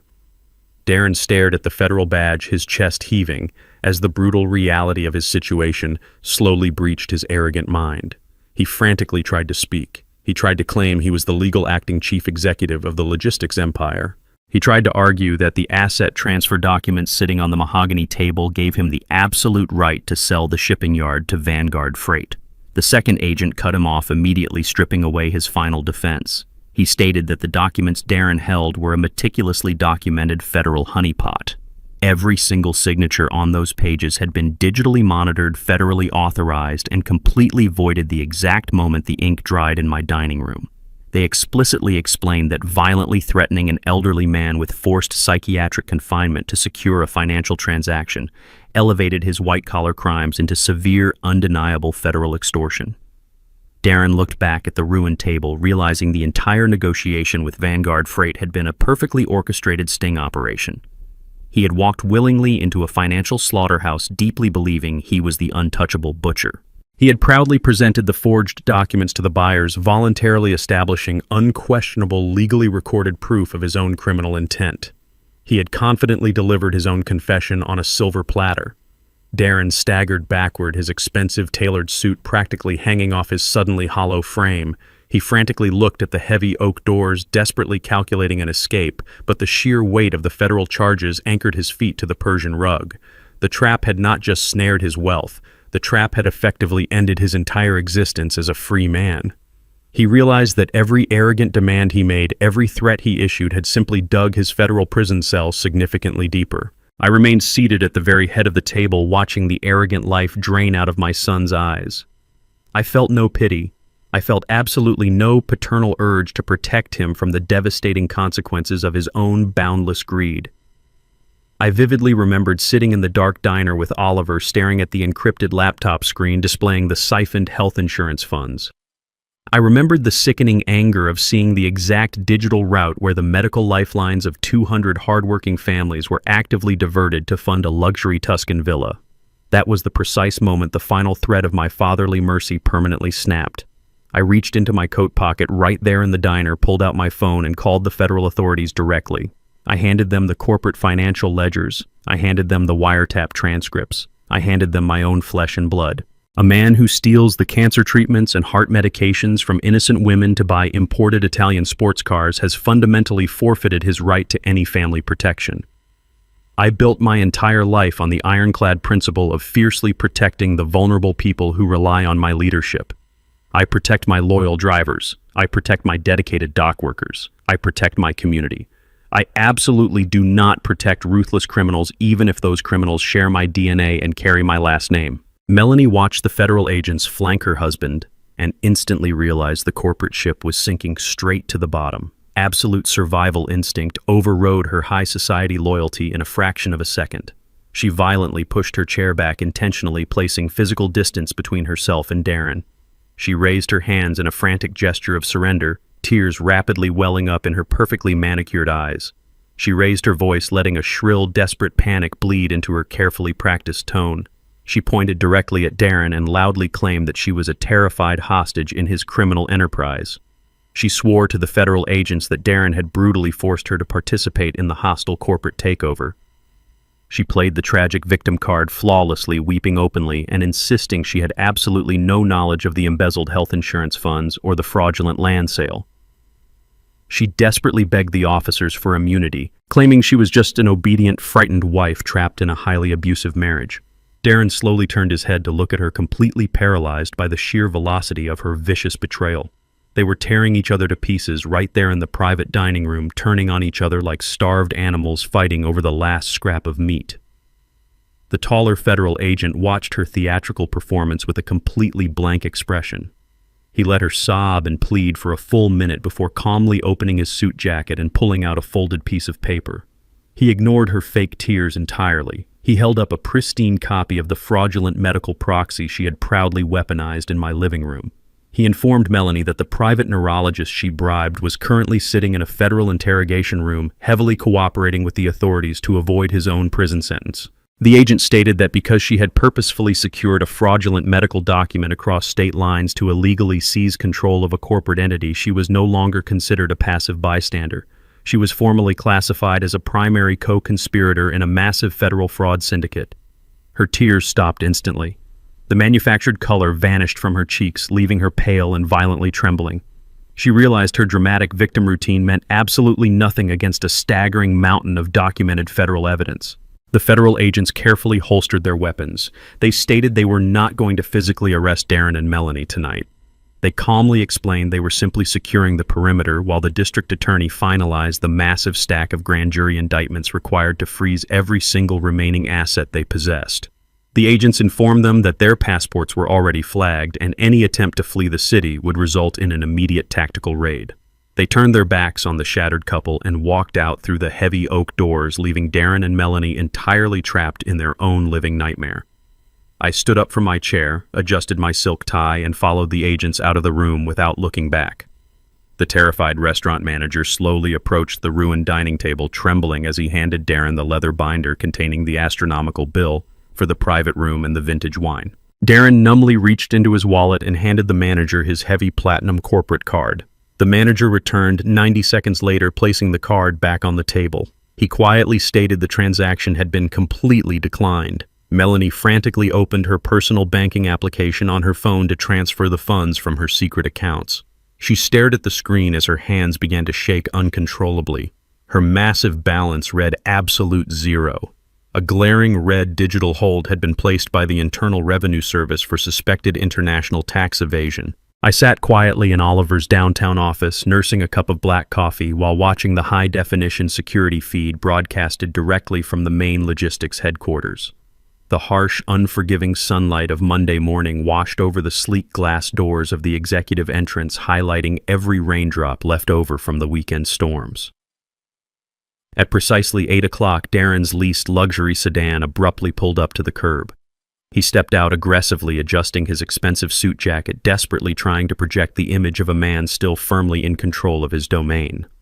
He marched up the concrete steps with a fabricated arrogance, fully intending to lock himself inside the corner office to somehow spin the weekend's catastrophic failures into a manageable corporate misunderstanding. I watched him pull his silver keycard from his pocket and confidently swipe it across the magnetic reader. A sharp, solid red light flashed across the scanner. The heavy glass doors remained completely locked. Darren frowned, swiped the card a second time, and received the exact same red rejection. His manufactured composure instantly evaporated into thin air. He began violently slapping his palm against the reinforced glass, shouting angry, muffled demands at the empty lobby. The interior shadows of the building slowly shifted. Garrett walked out of the dispatch corridor, his heavy work boots striking the polished floor with deliberate, measured purpose. He was wearing his faded canvas jacket and a grim, uncompromising expression. Flanking him on either side were 4 massive dock workers, men with thick arms and calloused hands who had spent decades moving heavy freight on my yards. The electronic locks clicked loudly and the glass doors slid open just wide enough for the 5 men to step outside. They instantly formed an impenetrable human barricade across the executive entrance. Darren stopped banging on the glass, taking a hesitant step backward as the sheer physical presence of the workforce loomed over him. He demanded that Garrett step aside and let the chief executive officer into the building. Garrett did not move a single inch. He crossed his arms over his broad chest, looked down at my son with absolute unfiltered disgust, and ordered Darren to step off the private property immediately. Darren had harbored a vicious, deep-seated hatred for Garrett since he was a teenager. My son always viewed the yard manager as nothing more than the hired help, a dirty, uneducated relic from the era when I operated this entire business out of a single rusted garage. Darren possessed an advanced business degree from a highly prestigious university and firmly believed that printed credentials and expensive tailored clothing dictated absolute power in the modern world. He actively despised the grease permanently embedded under Garrett's fingernails and hated the way I consistently treated the yard manager as my respected equal. What Darren fundamentally failed to understand was the heavy currency of loyalty within the logistics industry. The men who drove the transport trucks and physically moved the freight did not respect a polished corner office or a sharp suit. They answered exclusively to the man who bled with them on the loading docks. They respected the leader who worked brutal 30-hour shifts during freezing blizzards to ensure the fragile supply chains remained unbroken. Garrett had earned his unshakable authority through 4 decades of shared grueling sacrifice. Darren arrogantly expected the entire workforce to bow to him simply because his last name matched the painted logo on the side of our transport vehicles. Darren puffed out his chest, attempting to aggressively weaponize his corporate title against the men blocking his path. His voice pitched higher as he threatened to call the local police and have Garrett and the 4 dock workers immediately arrested for criminal insubordination and trespassing. He screamed that he legally owned the building, the trucks, and their paychecks. Garrett remained entirely unfazed by the hysterical outburst. He reached inside the deep pocket of his canvas jacket and pulled out a crisp, heavy white envelope. He extended his muscular arm and firmly pressed the envelope flat against Darren's chest, forcing my son to take hold of it or let it fall to the wet pavement. Garrett spoke with a slow, gravelly calm, explaining the contents of the document. While Darren was panicking over frozen federal honeypot accounts and ruined luxury real estate deals on Sunday evening, Oliver and I had convened an emergency, legally binding meeting of the corporate board of directors. The board thoroughly reviewed the undeniable, heavily documented evidence of corporate embezzlement, the malicious cancellation of employee health insurance policies, and the highly illegal attempt to sell the main shipping yard to Vanguard Freight. The vote to physically and legally remove Darren was absolute and unanimous. The envelope contained his formal notice of immediate termination. He was officially stripped of all executive titles, salary privileges, corporate banking access, and physical entry rights to any company property across the state. Garrett calmly informed Darren that his corporate leased vehicle was currently being repossessed, and that his personal office belongings had already been unceremoniously dumped into a cardboard box resting by the loading bay dumpsters. Garrett then turned Darren's police threat directly back against him. He checked his wristwatch and stated that if Darren did not turn around and walk away from the property line in exactly 30 seconds, the yard security team would forcefully detain him for criminal trespassing. Darren stood completely frozen on the concrete steps, his knuckles turning white as he clutched the termination letter. The crushing reality of his total corporate exile finally breached his arrogant delusion. The 4 massive dock workers simultaneously took a heavy, unified step forward, physically forcing Darren to stumble backward off the curb and onto the wet asphalt. He was an absolute ghost to the empire he tried to steal. His smartphone suddenly began to vibrate frantically inside his suit pocket. He pulled the device out, staring blankly at the screen. The caller identification displayed Melanie's name. Darren answered the call, his hand shaking desperately, hoping she had miraculously found a legal loophole or successfully accessed a hidden offshore account to save them. Instead of a calculated strategy, a piercing, hysterical scream blasted through the small speaker. Melanie was sobbing uncontrollably, her voice completely broken by raw panic. She screamed that their private gated mansion was entirely surrounded by unmarked black vehicles. Dozens of federal agents wearing heavy tactical vests were actively raiding their home. She frantically detailed how the agents were violently ripping financial records from the walls, seizing their encrypted computers, and actively towing their imported luxury cars straight out of the cobblestone driveway. The federal net had completely closed around them. Darren sprinted away from the corporate headquarters, his chest heaving as the cold rain soaked through his expensive wool suit. His leased executive vehicle had already been towed, forcing him to hail a passing taxi. He frantically yelled at the driver to speed toward his gated suburban community. The moment the taxi turned onto his private cul-de-sac, the sheer scale of the disaster became completely visible. The heavy iron security gates of his estate were locked wide open. The sweeping cobblestone driveway was absolutely jammed with unmarked black tactical vehicles, and local police cruisers with their light bars flashing silently in the gray morning mist. Darren shoved a fistful of crumpled bills at the driver and scrambled out of the cab before it even fully stopped. He ran up the driveway, slipping on the wet stones, staring in absolute horror at the systematic dismantling of his luxurious life. Men and women wearing federal windbreakers were marching in and out of the massive mahogany front doors. They were carrying heavy cardboard boxes filled entirely with physical financial ledgers, encrypted hard drives, and seized electronic devices. The operational center of his corporate theft was being gutted in broad daylight. On the manicured front lawn, Melanie was completely hysterical. She was standing in the pouring rain without an umbrella, her silk blouse soaked and clinging to her arms. She pointed her manicured fingers aggressively at the federal agents hauling a massive custom-built desktop computer out the front door. She screamed at the top of her lungs, demanding they put her property down immediately. She shrieked that they were violently violating her constitutional rights and threatened to sue every single officer present for criminal trespass and personal harassment. Her shrill voice echoed off the neighboring mansions, drawing the attention of wealthy neighbors who were quietly watching the spectacle from their front windows. The federal agents completely ignored her frantic performance. They moved with mechanical, absolute efficiency, treating her screaming as nothing more than background noise.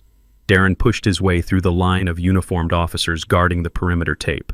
He tried to grab Melanie's arm to pull her back, but she violently ripped her shoulder away from his grasp. She looked at him with wild, terrified eyes, demanding he fix the situation instantly.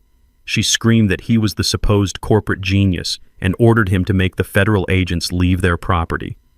Darren stood paralyzed on his own front lawn, entirely incapable of stopping the brutal federal machine that was actively stripping his life down to the bare studs. He was watching the absolute collapse of his stolen kingdom. Darren looked past his screaming wife and stared at the imposing stone facade of the sprawling mansion. Every single architectural detail of this estate represented a direct malicious theft from my logistics company. Just 2 years ago, Melanie had demanded a complete floor-to-ceiling renovation of the property. She insisted on importing $500,000 worth of rare vein-cut Italian marble for the grand foyer and the master bathrooms. She claimed the extravagant upgrade was absolutely necessary to host elite social gatherings and project the proper image of a dominant corporate dynasty.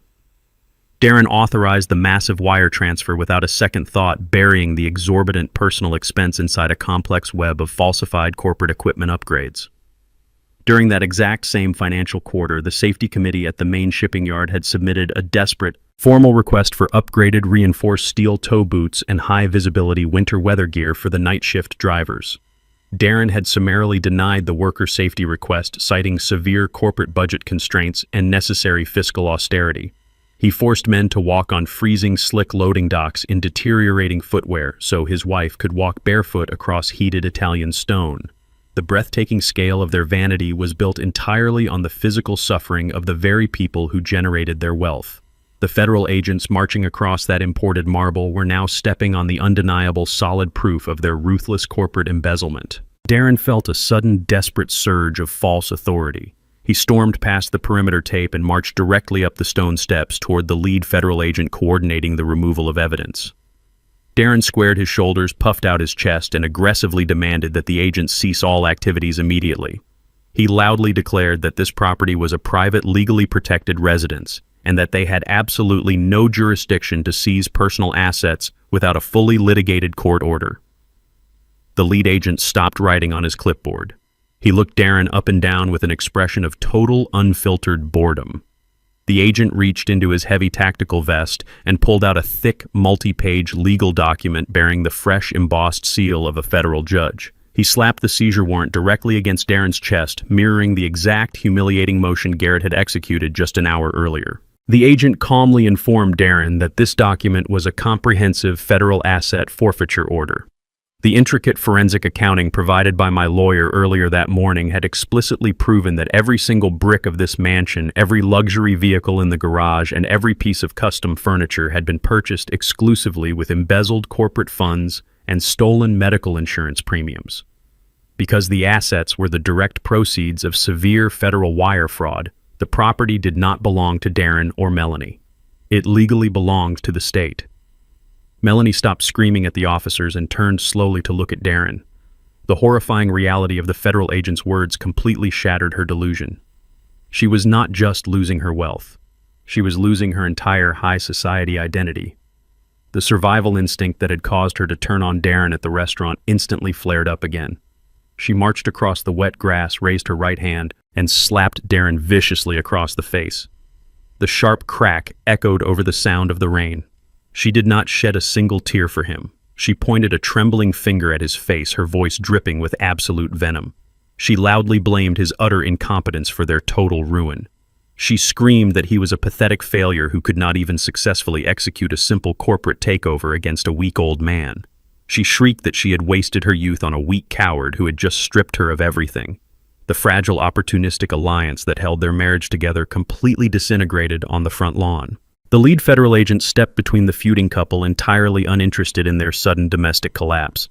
He checked his heavy tactical watch and delivered his final uncompromising directive. He informed Darren and Melanie that they had exactly 60 minutes to enter the property under strict armed supervision.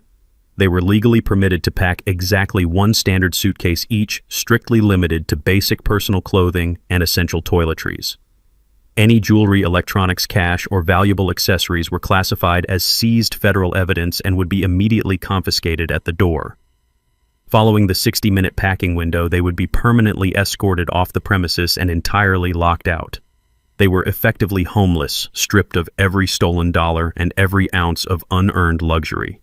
Darren stood completely paralyzed on the wet cobblestones, his cheeks stinging violently from his wife's slap and his mind entirely incapable of processing his absolute, total destruction. He slowly turned his head away from the shouting federal agents and looked down the long, manicured street leading out of the luxury subdivision. Parked quietly in the deep shadows beneath a massive oak tree, completely immune to the pouring rain, was my black sedan. I was sitting perfectly still in the back seat behind the tinted glass, watching the spectacular total collapse of the false empire he tried to build on my back. Darren stood frozen on the wet cobblestones, the sharp sting of Melanie's slap fading against the biting chill of the torrential downpour. He stared down the long, manicured street. The black sedan sat in the deep shadows of the massive oak tree, its engine idling with a low, steady, predatory hum. The tinted windows completely obscured the interior, but Darren knew exactly who was sitting in the back seat. Desperation, raw and metallic, flooded his mouth.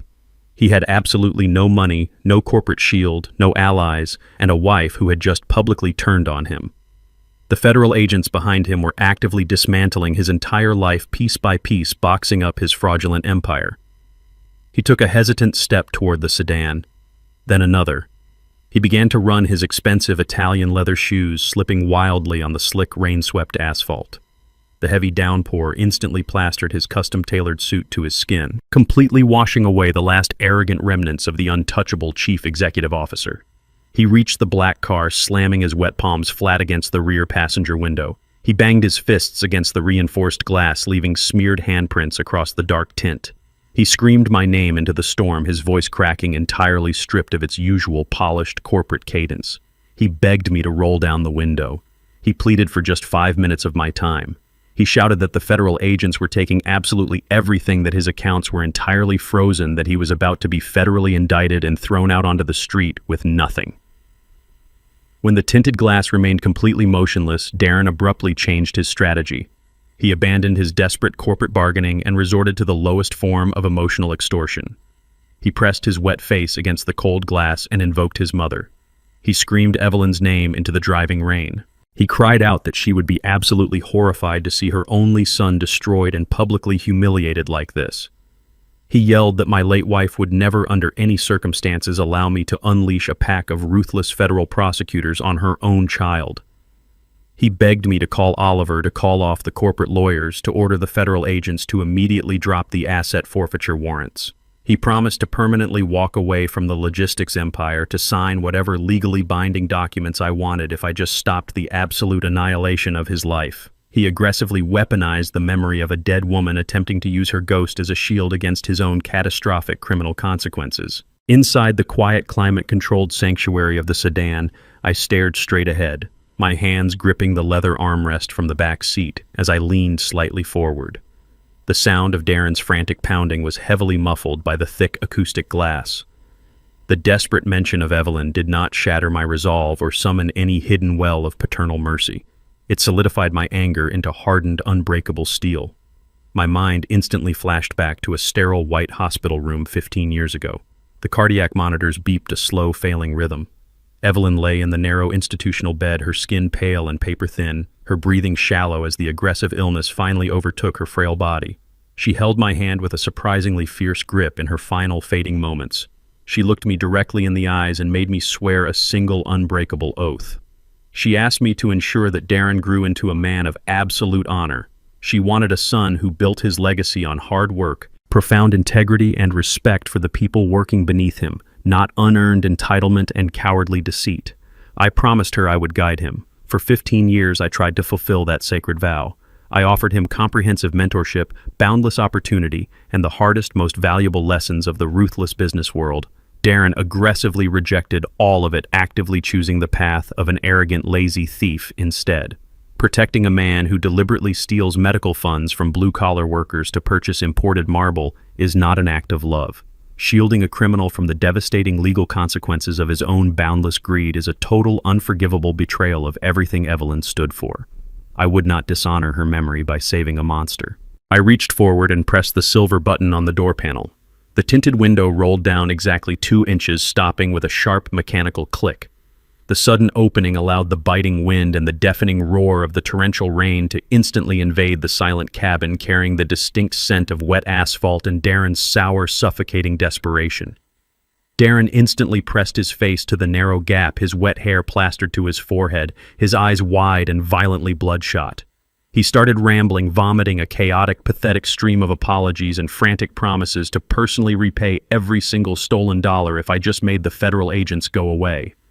I did not raise my voice over the storm. I spoke in a low, even dangerous tone that cut through his hysteria with absolute surgical precision. I commanded him to stop invoking his mother's name to justify his pathetic cowardice. I informed him that Evelyn prayed every night for a son who possessed the moral fortitude to stand tall during a storm, not a spineless parasite who built a fraudulent fortune by actively bleeding the very people he was supposed to protect. A real man accepts the crushing weight of his failures. A real leader stands before the devastating consequences of his boundless greed without begging for an unearned bailout. I looked directly into his panicked, pleading eyes and stated with total uncompromising finality that he would not receive a single dollar from my accounts. I would not authorize Oliver to draft a single protective injunction. I would not make a single phone call to the federal prosecutors or the district attorney to soften the blow. He made the conscious, highly calculated decision to wage a ruthless corporate war against his own blood, and he must now navigate the bloody battlefield he created entirely on his own. I told him the federal agents currently swarming his stolen mansion were not a misunderstanding. They were the direct, unavoidable harvest of the poisonous seeds he confidently planted the day he decided to treat my company like his personal piggy bank. There would be no rescue. There would be no golden parachute. There would only be the cold, hard, inescapable reality of the federal criminal justice system. I pressed the button on the door panel a second time. The tinted window glided smoothly upward, severing his frantic pleas mid-sentence and sealing the cabin in absolute, impenetrable silence once again. I tapped the glass partition separating the front seat and gave my driver a single definitive nod. The heavy sedan shifted into gear and pulled smoothly away from the curb. Darren chased the accelerating car for a few pathetic yards, his soaked suit clinging tightly to his frame before his legs finally gave out. I watched him in the rearview mirror as he collapsed heavily onto his knees on the rain-slicked asphalt, surrounded entirely by the flashing red and blue lights of his own ruin, completely swallowed by the violent storm. Back on the sprawling front lawn of the seized estate, Melanie stood shivering violently under the unrelenting downpour, clutching her expensive smartphone. The glowing screen illuminated her pale, terrified face as a call forced its way through the chaotic noise of the raid. She answered with badly trembling fingers. On the other end of the line, her mother was weeping hysterically. The news dropped like a physical executioner's blade. Her uncle, the private neurologist who gladly forged the medical proxy for a heavy bribe, had just been formally arrested by the FBI at his private medical clinic. He had officially confessed to extensive medical fraud and explicitly named Melanie as the primary architect of the extortion plot. She dropped the phone onto the wet grass. She was entirely isolated, federally implicated, and completely out of time. The morning rain had finally stopped by the time my driver pulled up to the towering glass facade of the Central Logistics headquarters. The building I had built from a single concrete garage now reached 30 stories into the gray sky.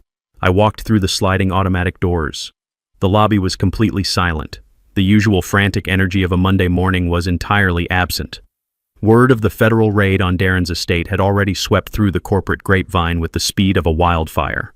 I bypassed the private executive elevator and took the main glass lift straight to the 30th floor.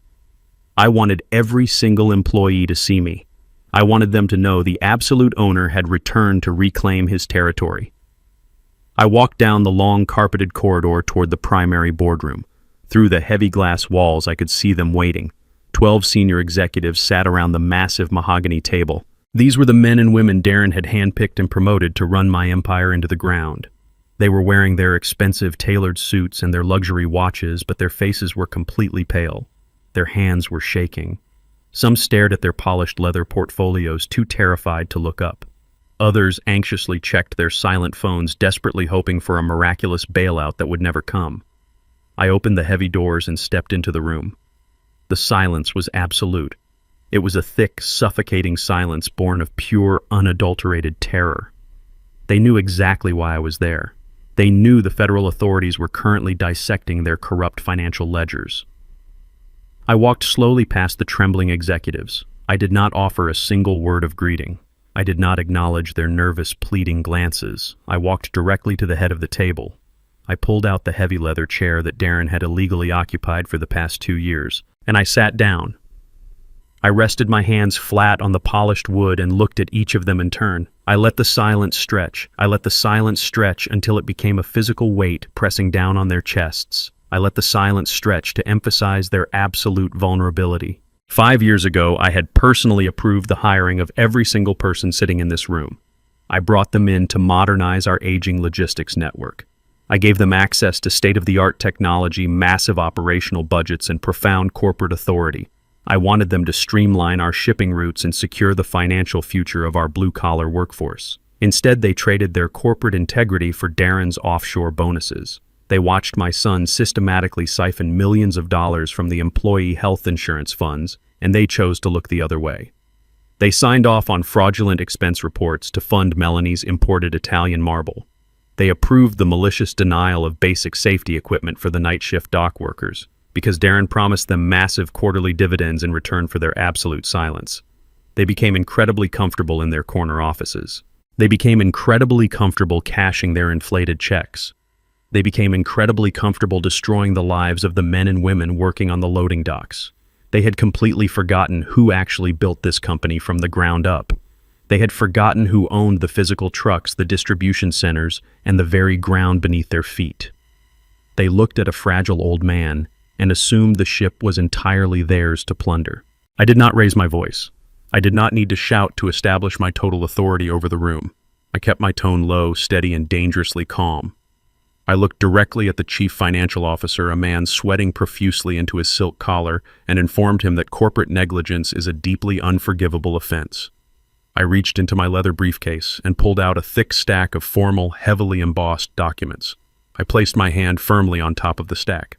I told the room that I had spent the entire weekend reviewing every single financial transaction authorized during Darren's fraudulent tenure. I explicitly detailed how their collective willful ignorance had nearly bankrupted a 40-year legacy. I slid the thick stack of pink slips directly across the center of the mahogany table.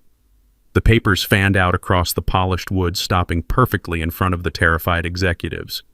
I fired the entire upper management team simultaneously. I officially terminated them for gross negligence, severe corporate malpractice, and willing complicity in federal wire fraud. I informed them that Oliver was currently downstairs actively cooperating with the federal prosecutors, explicitly handing over all their internal communications regarding Darren's embezzlement. A collective gasp echoed through the room. The vice president of logistics opened his mouth to protest, desperately trying to formulate a legal defense, but the heavy boardroom doors swung open before a single word could escape his throat. Garrett stepped into the room. He was still wearing his faded canvas work jacket and his heavy steel toe boots. The distinct smell of rain and diesel fuel clung to his clothes, completely shattering the sterile illusion of the executive suite. The fired executives stared at him in absolute shock. I looked at the men and women who had nearly destroyed my company, and I pointed directly at Garrett. I promoted the yard manager to the position of vice president of corporate operations right there on the spot. I granted him absolute, unquestioned executive authority over the entire logistics network. I told the room that from this moment forward, the company would be run by a man who actually knew the heavy price of blood and sweat. The fired executives did not attempt to argue. The sheer overwhelming reality of their total defeat left them entirely paralyzed. They slowly reached for their expensive leather portfolios and began packing their belongings in complete, humiliating silence. They knew they were walking out of this building with absolutely no severance packages, no corporate recommendations, and a massive federal investigation looming directly over their heads. As the broken management team filed out of the glass doors under the watchful eyes of corporate security, Oliver stepped into the boardroom. My lead attorney looked tired but profoundly focused. He carried his heavy briefcase in one hand, but in his right hand he held a massive bound corporate checkbook. He placed the heavy ledger down onto the mahogany table directly in front of me and opened it to the first blank page. He informed me that the federal authorities had successfully unfrozen the primary operational accounts following the raid on Darren's estate. The stolen millions had been officially recovered. I looked at Garrett, and Garrett looked back at me. We both knew the corporate executions were only the initial, easiest phase of the recovery. I picked up my gold fountain pen. It was time to ride down the elevator and face the massive crowd of angry, betrayed truck drivers waiting in the pouring rain out in the loading bay. The true test of my leadership was only just beginning. The descent in the glass elevator felt like a slow plunge into a hostile abyss. The polished chrome doors slid open to the ground floor, and the sterile hum of corporate climate control gave way to the raw, damp chill of the loading bay. The torrential rain had reduced to a steady, oppressive drizzle, casting a gray pall over the massive concrete expanse. Hundreds of workers stood tightly packed across the dock. They were drivers, loaders, foremen, and heavy diesel mechanics. The neon safety lights illuminated their faces, revealing deeply etched lines of exhaustion, anger, and profound betrayal. They stood with their arms crossed over their heavy winter jackets, a silent army ready to physically mutiny against the corporate crown. They had spent the last 8 months absorbing Darren's relentless daily abuse. They had watched their overtime pay vanish, their union grievances deliberately ignored, and their critical medical insurance quietly drained to fund a lifestyle they would never see. They did not look at me with the reverence of the past. They looked at me with the hardened, cynical glare of men who fully expected another meticulously crafted corporate lie. I stepped off the elevated platform and walked directly onto the cracked concrete floor, deliberately abandoning the physical separation of the executive level. The crowd shifted slightly, a wave of hostile tension rippling through the heavy silence. A few men at the front spat on the wet ground near my polished shoes. I did not flinch. I did not demand order or absolute silence. The silence was already complete, heavy with the threat of imminent violence. They believed I had actively authorized Darren's hostile reign. They believed I had comfortably retired to a luxury estate while they bled on the docks to keep my empire afloat. I stopped exactly 10 feet away from the front line of heavily armed workers. Garrett stood slightly to my left, his newly appointed executive status entirely meaningless to the men until I proved my own worth. A massive bearded foreman named Miller took a deliberate half-step forward. His heavy work shirt was stained with fresh motor oil. He stared directly into my eyes and demanded to know why they should listen to a single word from a man who let his own sons steal their children's cancer treatments. The raw, unfiltered aggression in his voice was not insubordination. It was the desperate roar of a father who had been pushed to the absolute brink of total financial ruin. The massive crowd behind Miller tightened their ranks, murmuring in dark, hostile agreement. They were entirely done with speeches, empty promises, and corporate restructuring plans. They wanted blood, or they wanted their stolen money returned to them immediately today without any further delays. Looking directly at Miller's furious, exhausted face, my mind instantly snapped back 40 years. I clearly remembered the very first day I officially opened this logistics company. We possessed exactly 3 rusted transport trucks, a leaking warehouse roof, and 0 guaranteed shipping contracts. I stood on this exact same plot of dirt long before the concrete foundation was ever poured. I looked at the original crew of 6 desperate men who had blindly trusted me with their fragile livelihoods. I made a solemn, unbreakable vow to them on that freezing winter morning. I swore on my very life that my men would always eat before I did. I promised that no executive would ever cash a bonus check while a driver struggled to pay a basic medical bill. That singular, unyielding principle built an unbreakable foundation of fierce generational loyalty. I had built a national empire by honoring that absolute standard. Darren had systematically dismantled it by violating the core tenet of our shared survival. I had mistakenly allowed my focus to drift towards sterile boardrooms and global expansion strategies, leaving the gate wide open for a parasite to feed on my foundation. The men standing before me did not care about my legacy or my past corporate achievements. They only cared about their stolen security and their families. It was entirely my responsibility to fulfill that old promise right here, right now, using the absolute maximum force of my own personal private wealth to fix this. I did not offer a single word of apology. Empty apologies are the cheap currency of weak men caught in their own failures. I set my heavy leather briefcase squarely on the yellow hood of a nearby forklift. The sharp, metallic snap of the brass locks echoed clearly across the silent loading bay. I opened the reinforced lid and pulled out a single, heavily embossed document. It was not a corporate restructuring proposal or a legal promise to investigate the missing funds over the next quarter. It was a certified, irrevocable bank draft drawn directly from my private, heavily fortified offshore trust account. I turned to Garrett and handed him the heavy piece of paper. I ordered him to read the exact figure aloud to the men. Garrett looked down at the draft. His eyes widened slightly as his mind processed the sheer magnitude of the number printed boldly across the secure watermark. He raised his head and projected his booming, gravelly voice across the damp concrete yard. He announced that the check fully replaced every single missing dollar from the employee health insurance pool. He then announced that the draft included an additional immediate 30% hazard bonus for every single worker standing on the dock, fully compensating them for the 8 months of corporate abuse and unpaid overtime. A massive shockwave rippled through the tightly packed crowd. Miller stepped aggressively forward, snatching the certified draft directly from Garrett's hand. He stared at the 9-figure sum, his calloused thumb tracing the raised ink of the banking seal. He fiercely scrutinized the document, desperately searching for a corporate loophole or a hidden contingency clause. He found absolutely nothing but cleared, untouchable cash. I looked directly at Miller and stated that my son was currently facing severe federal indictments for his crimes and he would never set foot on this property again. I informed the men that the company trust was now permanently locked and their medical coverage was retroactively reinstated, fully funded for the next 10 consecutive years. I did not ask for their forgiveness. I simply proved that I was willing to personally bleed my own private fortune dry to ensure they were made completely whole today. I backed my leadership with absolute, undeniable financial force, restoring order to the chaos Darren left behind. My deliberate actions spoke significantly louder than any empty corporate speech ever could. The entire loading dock fell utterly, profoundly silent. The heavy tension that had suffocated the concrete bay for months instantly shattered. Miller slowly lowered the certified bank draft. The furious, hardened lines on his weathered face cracked into an expression of sheer disbelief, followed rapidly by overwhelming relief. He looked at me, gave a single deep nod of absolute respect, and turned to face the massive crowd. He raised the heavy financial document high into the damp morning air. The hundreds of hardened workers erupted into a deafening, unified roar of pure victory. The massive cheers echoed violently off the high warehouse ceilings, completely drowning out the ambient sound of the falling rain.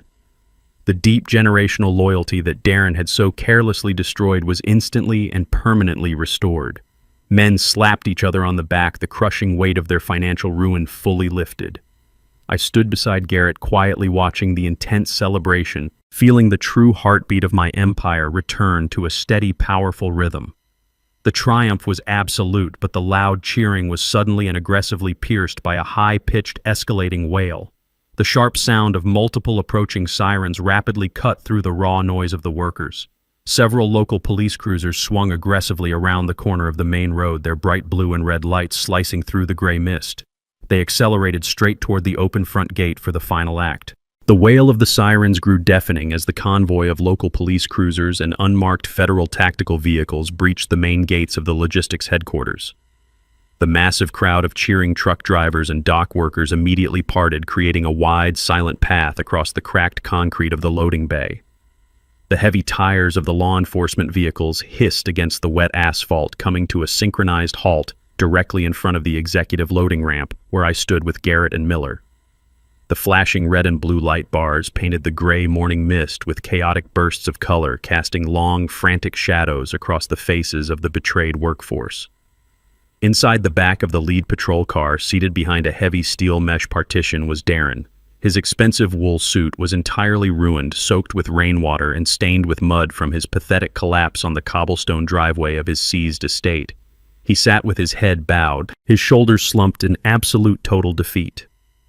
In the second police cruiser parked directly behind him sat Melanie.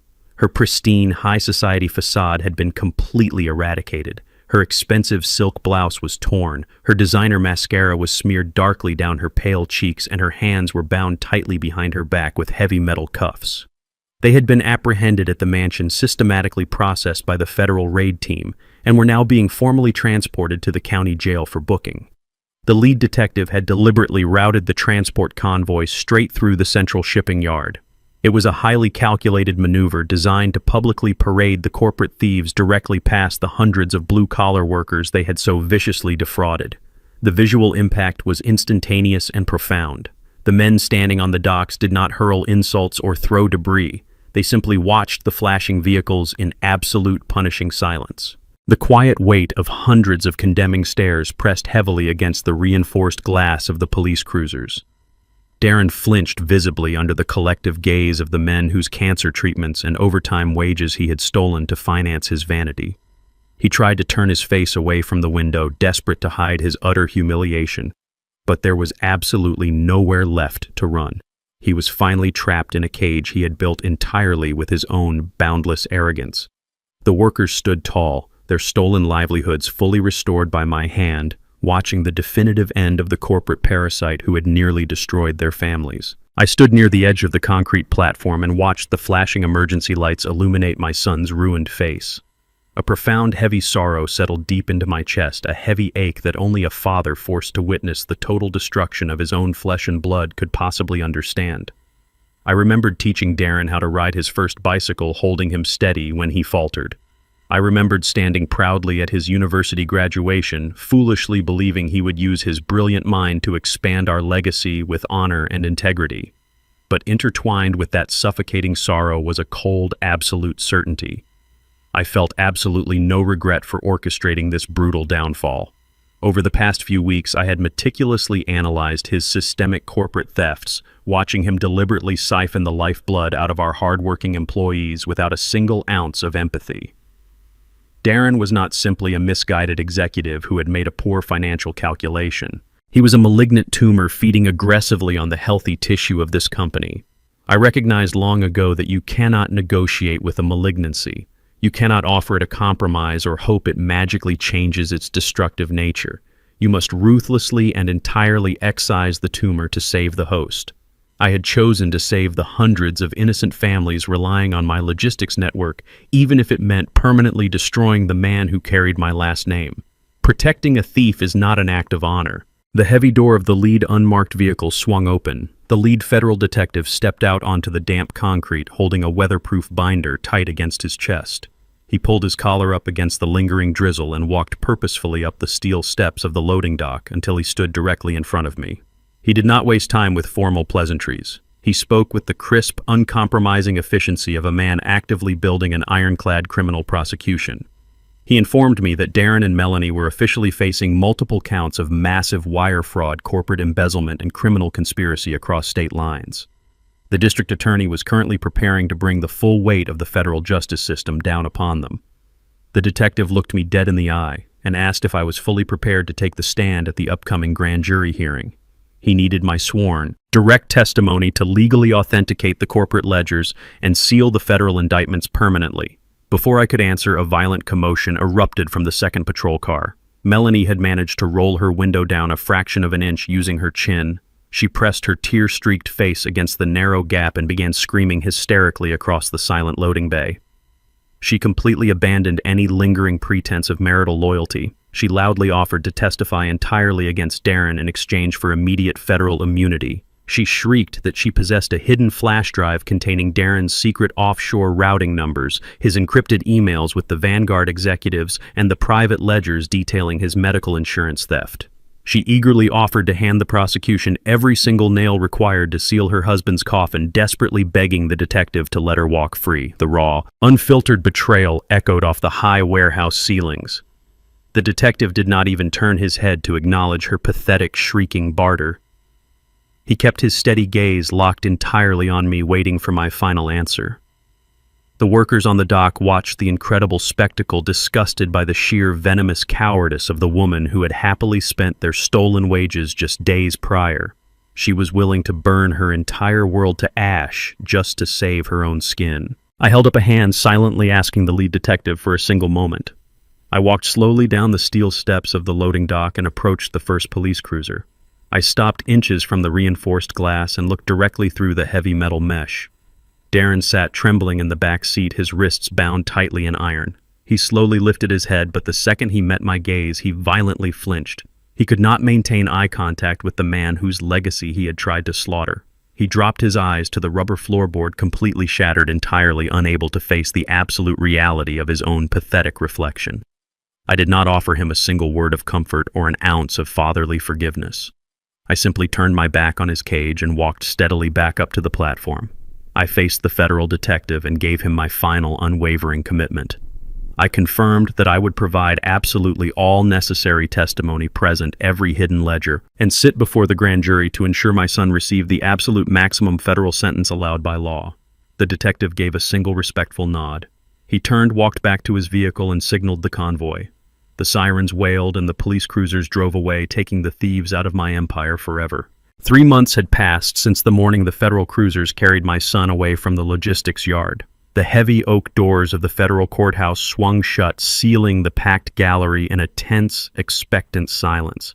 Every single wooden bench was filled to maximum capacity. Dozens of my dock workers, men and women who had suffered under Darren's ruthless, fraudulent reign, packed the rear pews. They sat shoulder to shoulder, their faces hard and unreadable, demanding to witness the final measure of justice. At the defense table, Darren sat completely motionless. The arrogant, untouchable chief executive officer was entirely gone. He was wearing a standard-issue faded orange prison uniform that hung loosely from his shrinking frame. His skin was sallow, deprived of the sun and the imported Italian marble he had traded his soul to acquire. His hands, cuffed at the wrists during transport, now lay flat and trembling against the polished defense table. He looked small. He looked fundamentally broken. He looked like a man who had finally realized the absolute totality of his destruction. He did not turn around to look at the gallery. He kept his hollow, sunken eyes locked firmly on the empty witness stand. Sitting at the prosecution table directly opposing him was Melanie. She was not wearing the damp, ruined silk blouse from the day of the raid. She wore a sharp, conservative gray suit, her hair pulled back tightly, deliberately projecting the image of a naive, victimized wife. The moment the federal agents had placed her in the holding cell, her opportunistic survival instinct had taken complete control. She had aggressively pursued a comprehensive plea deal, ruthlessly trading her marital vows for a heavily reduced sentence. She had fully agreed to turn state's evidence, actively volunteering to become the prosecution's primary weapon against her own husband. She sat beside the federal prosecutors, actively avoiding Darren's gaze, perfectly prepared to tear him apart on the stand to save her own skin. The fragile alliance, built on imported marble and stolen money, had shattered into a million irreparable pieces. She was ready to deliver the killing blow. The air in the courtroom was heavy, suffocating thick with the anticipation of a corporate execution. The workers waited. The judge waited. The federal machine waited to process the man who thought he was entirely above the law. I sat perfectly still in the very first row of the gallery, directly behind the prosecution table.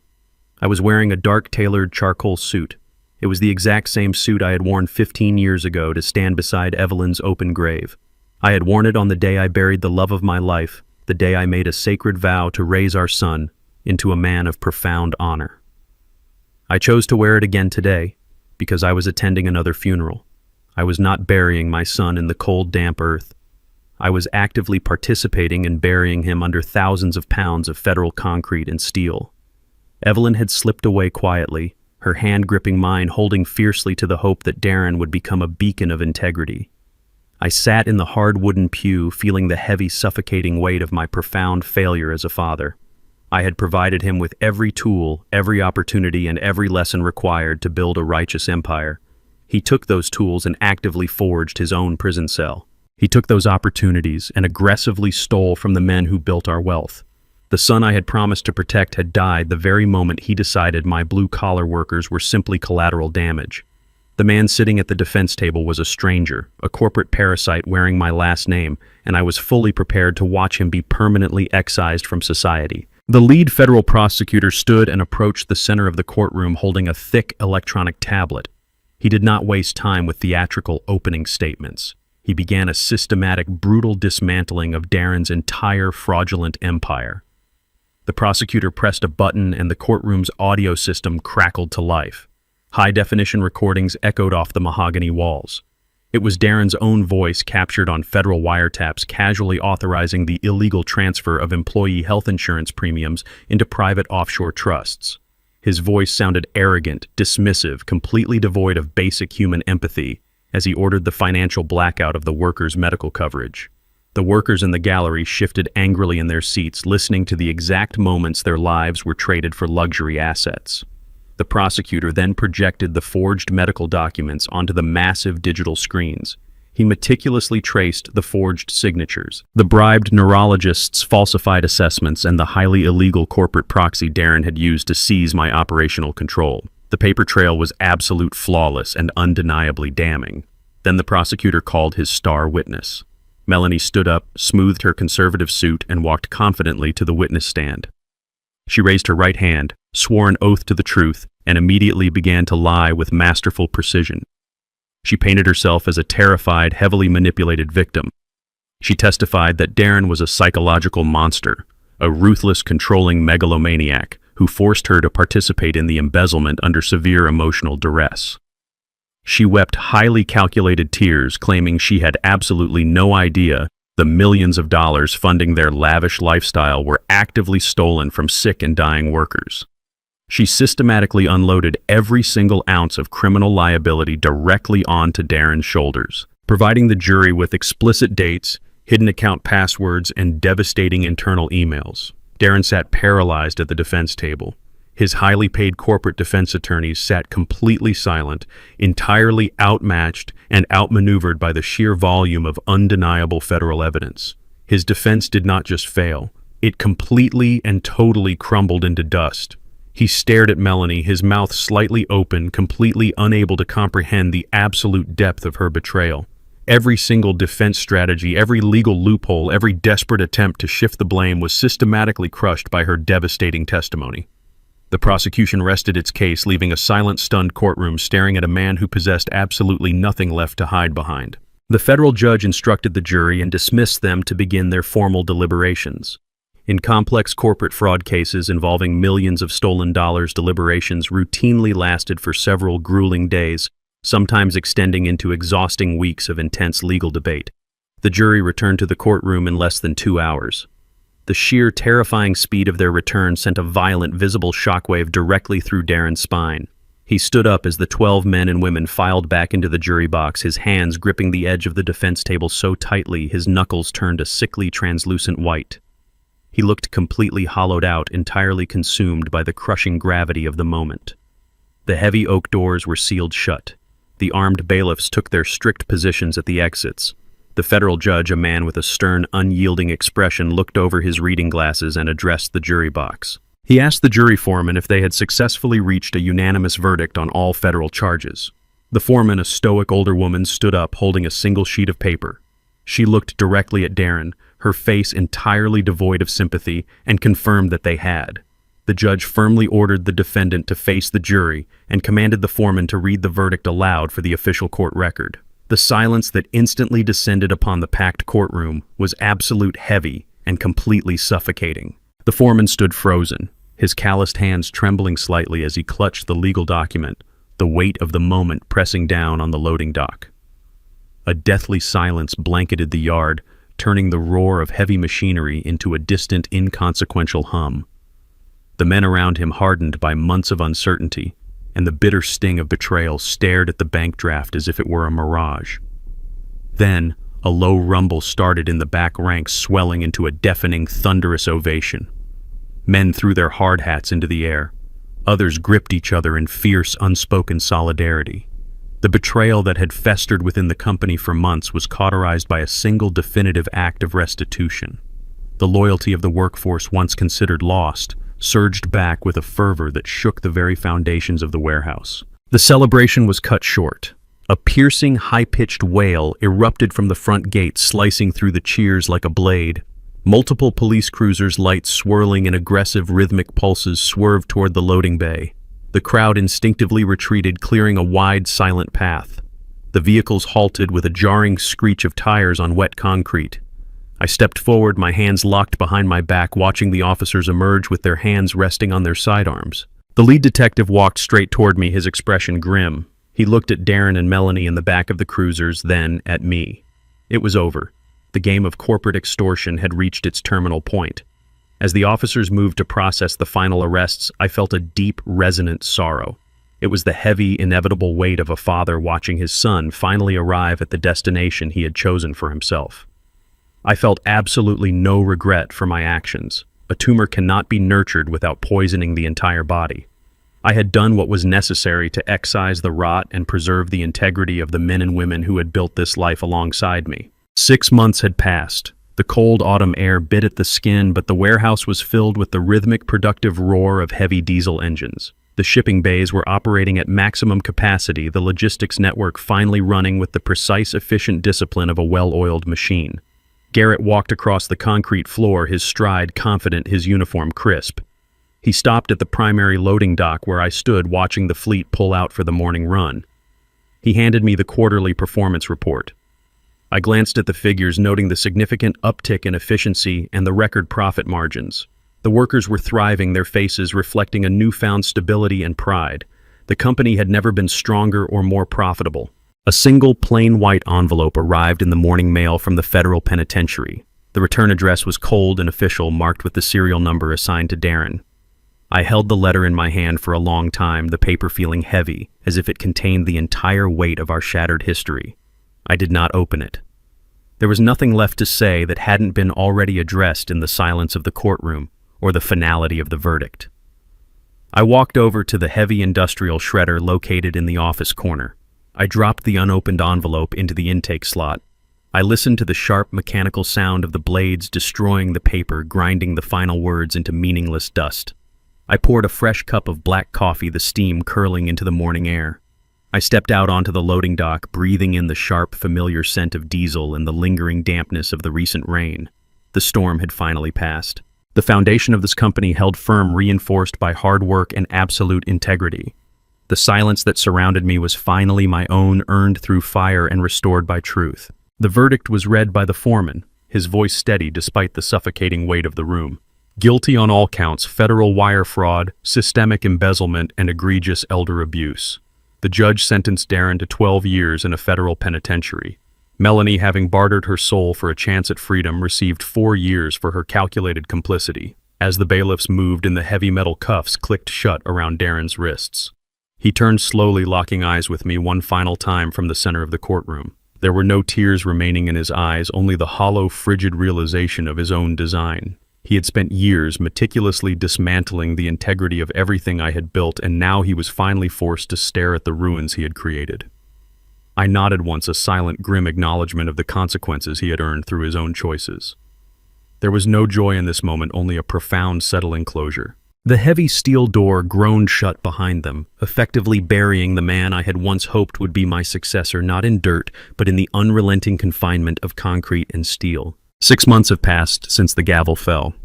I sit on a wooden bench in the main warehouse, the air thick with the smell of engine grease and the distant hum of industry. The massive bay doors are open, and I watch the fleet of trucks moving efficiently along the perimeter. They are on time, loaded to capacity, and fueled by a renewed sense of purpose. Garrett approaches his stride, purposeful and calm. He hands me the quarterly report, his face showing a rare, satisfied smile. The company is operating with unprecedented efficiency. Our profit margins have surpassed every historical benchmark, but more importantly, the atmosphere among the staff has transformed. The workers are thriving, their benefits fully restored, their futures once again secure. The rot has been excised, and the body of the business is stronger than it has ever been. A letter arrives from the federal penitentiary. It is from Darren. I look at the envelope for a long time, the paper white and crisp against the industrial gloom of the desk. I do not open it. There is nothing left for him to say that has not already been shouted in the halls of justice. I stand and walk over to the heavy-duty industrial shredder. I drop the envelope inside and listen to the sharp, aggressive sound of the blades destroying the paper, grinding the lies and the past into unrecognizable dust. I pour a fresh cup of black coffee, step out onto the sun-drenched loading dock, and breathe in the scent of diesel and the clean air after the rain. The storm is over. The foundation holds firm. The silence is finally my own.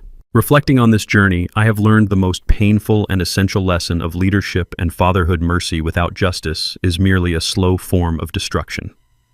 I spent years believing that my love for Darren was enough to shield him from the harsh realities of the world. I thought that by smoothing his path, I was teaching him the value of his inheritance. I was wrong. By protecting him from the consequences of his minor failings, I allowed his sense of entitlement to fester into a terminal greed that eventually consumed everything he touched. True stewardship requires the courage to say no, the strength to let those we love fail when they act dishonorably, and the wisdom to prioritize the greater good over personal sentiment. My greatest mistake was failing to hold him to the same standard of integrity that built this company. I provided him with the fruit of my labor, but I failed to teach him the cost of growing it. Love, when stripped of accountability, becomes a poison that blinds the recipient to their own moral decay. I have learned that the greatest gift a parent can offer is not an easy life, but the expectation of excellence and the certainty that betrayal of one's own honor will always yield a harvest of sorrow. We are responsible not only for the lives we bring into this world, but for the values we insist they uphold, even when it demands the ultimate sacrifice of letting them go to save the collective. Now look at your own life and the relationships you hold dear. Are you protecting someone from the consequences of their actions, believing that your intervention is a form of love? You might be enabling a behavior that will eventually destroy them. True love demands the strength to set boundaries. If you find yourself in a situation where your kindness is being mistaken for weakness, or where your support is fueling someone else's greed or lack of integrity, it is time to reassess your position. Do not wait for a total collapse to assert your values. Take a stand today for the integrity of your life and the businesses you have built. If you have been struggling with a situation that demands a firm, difficult decision, share your story in the comments below. Let us build a community where honor and accountability are the foundations of our success. Subscribe to the channel to join a journey of learning resilience and reclaiming the truth. The storm passes, but the foundation you build today is what remains when the rain stops. Choose to be the architect of your own peace.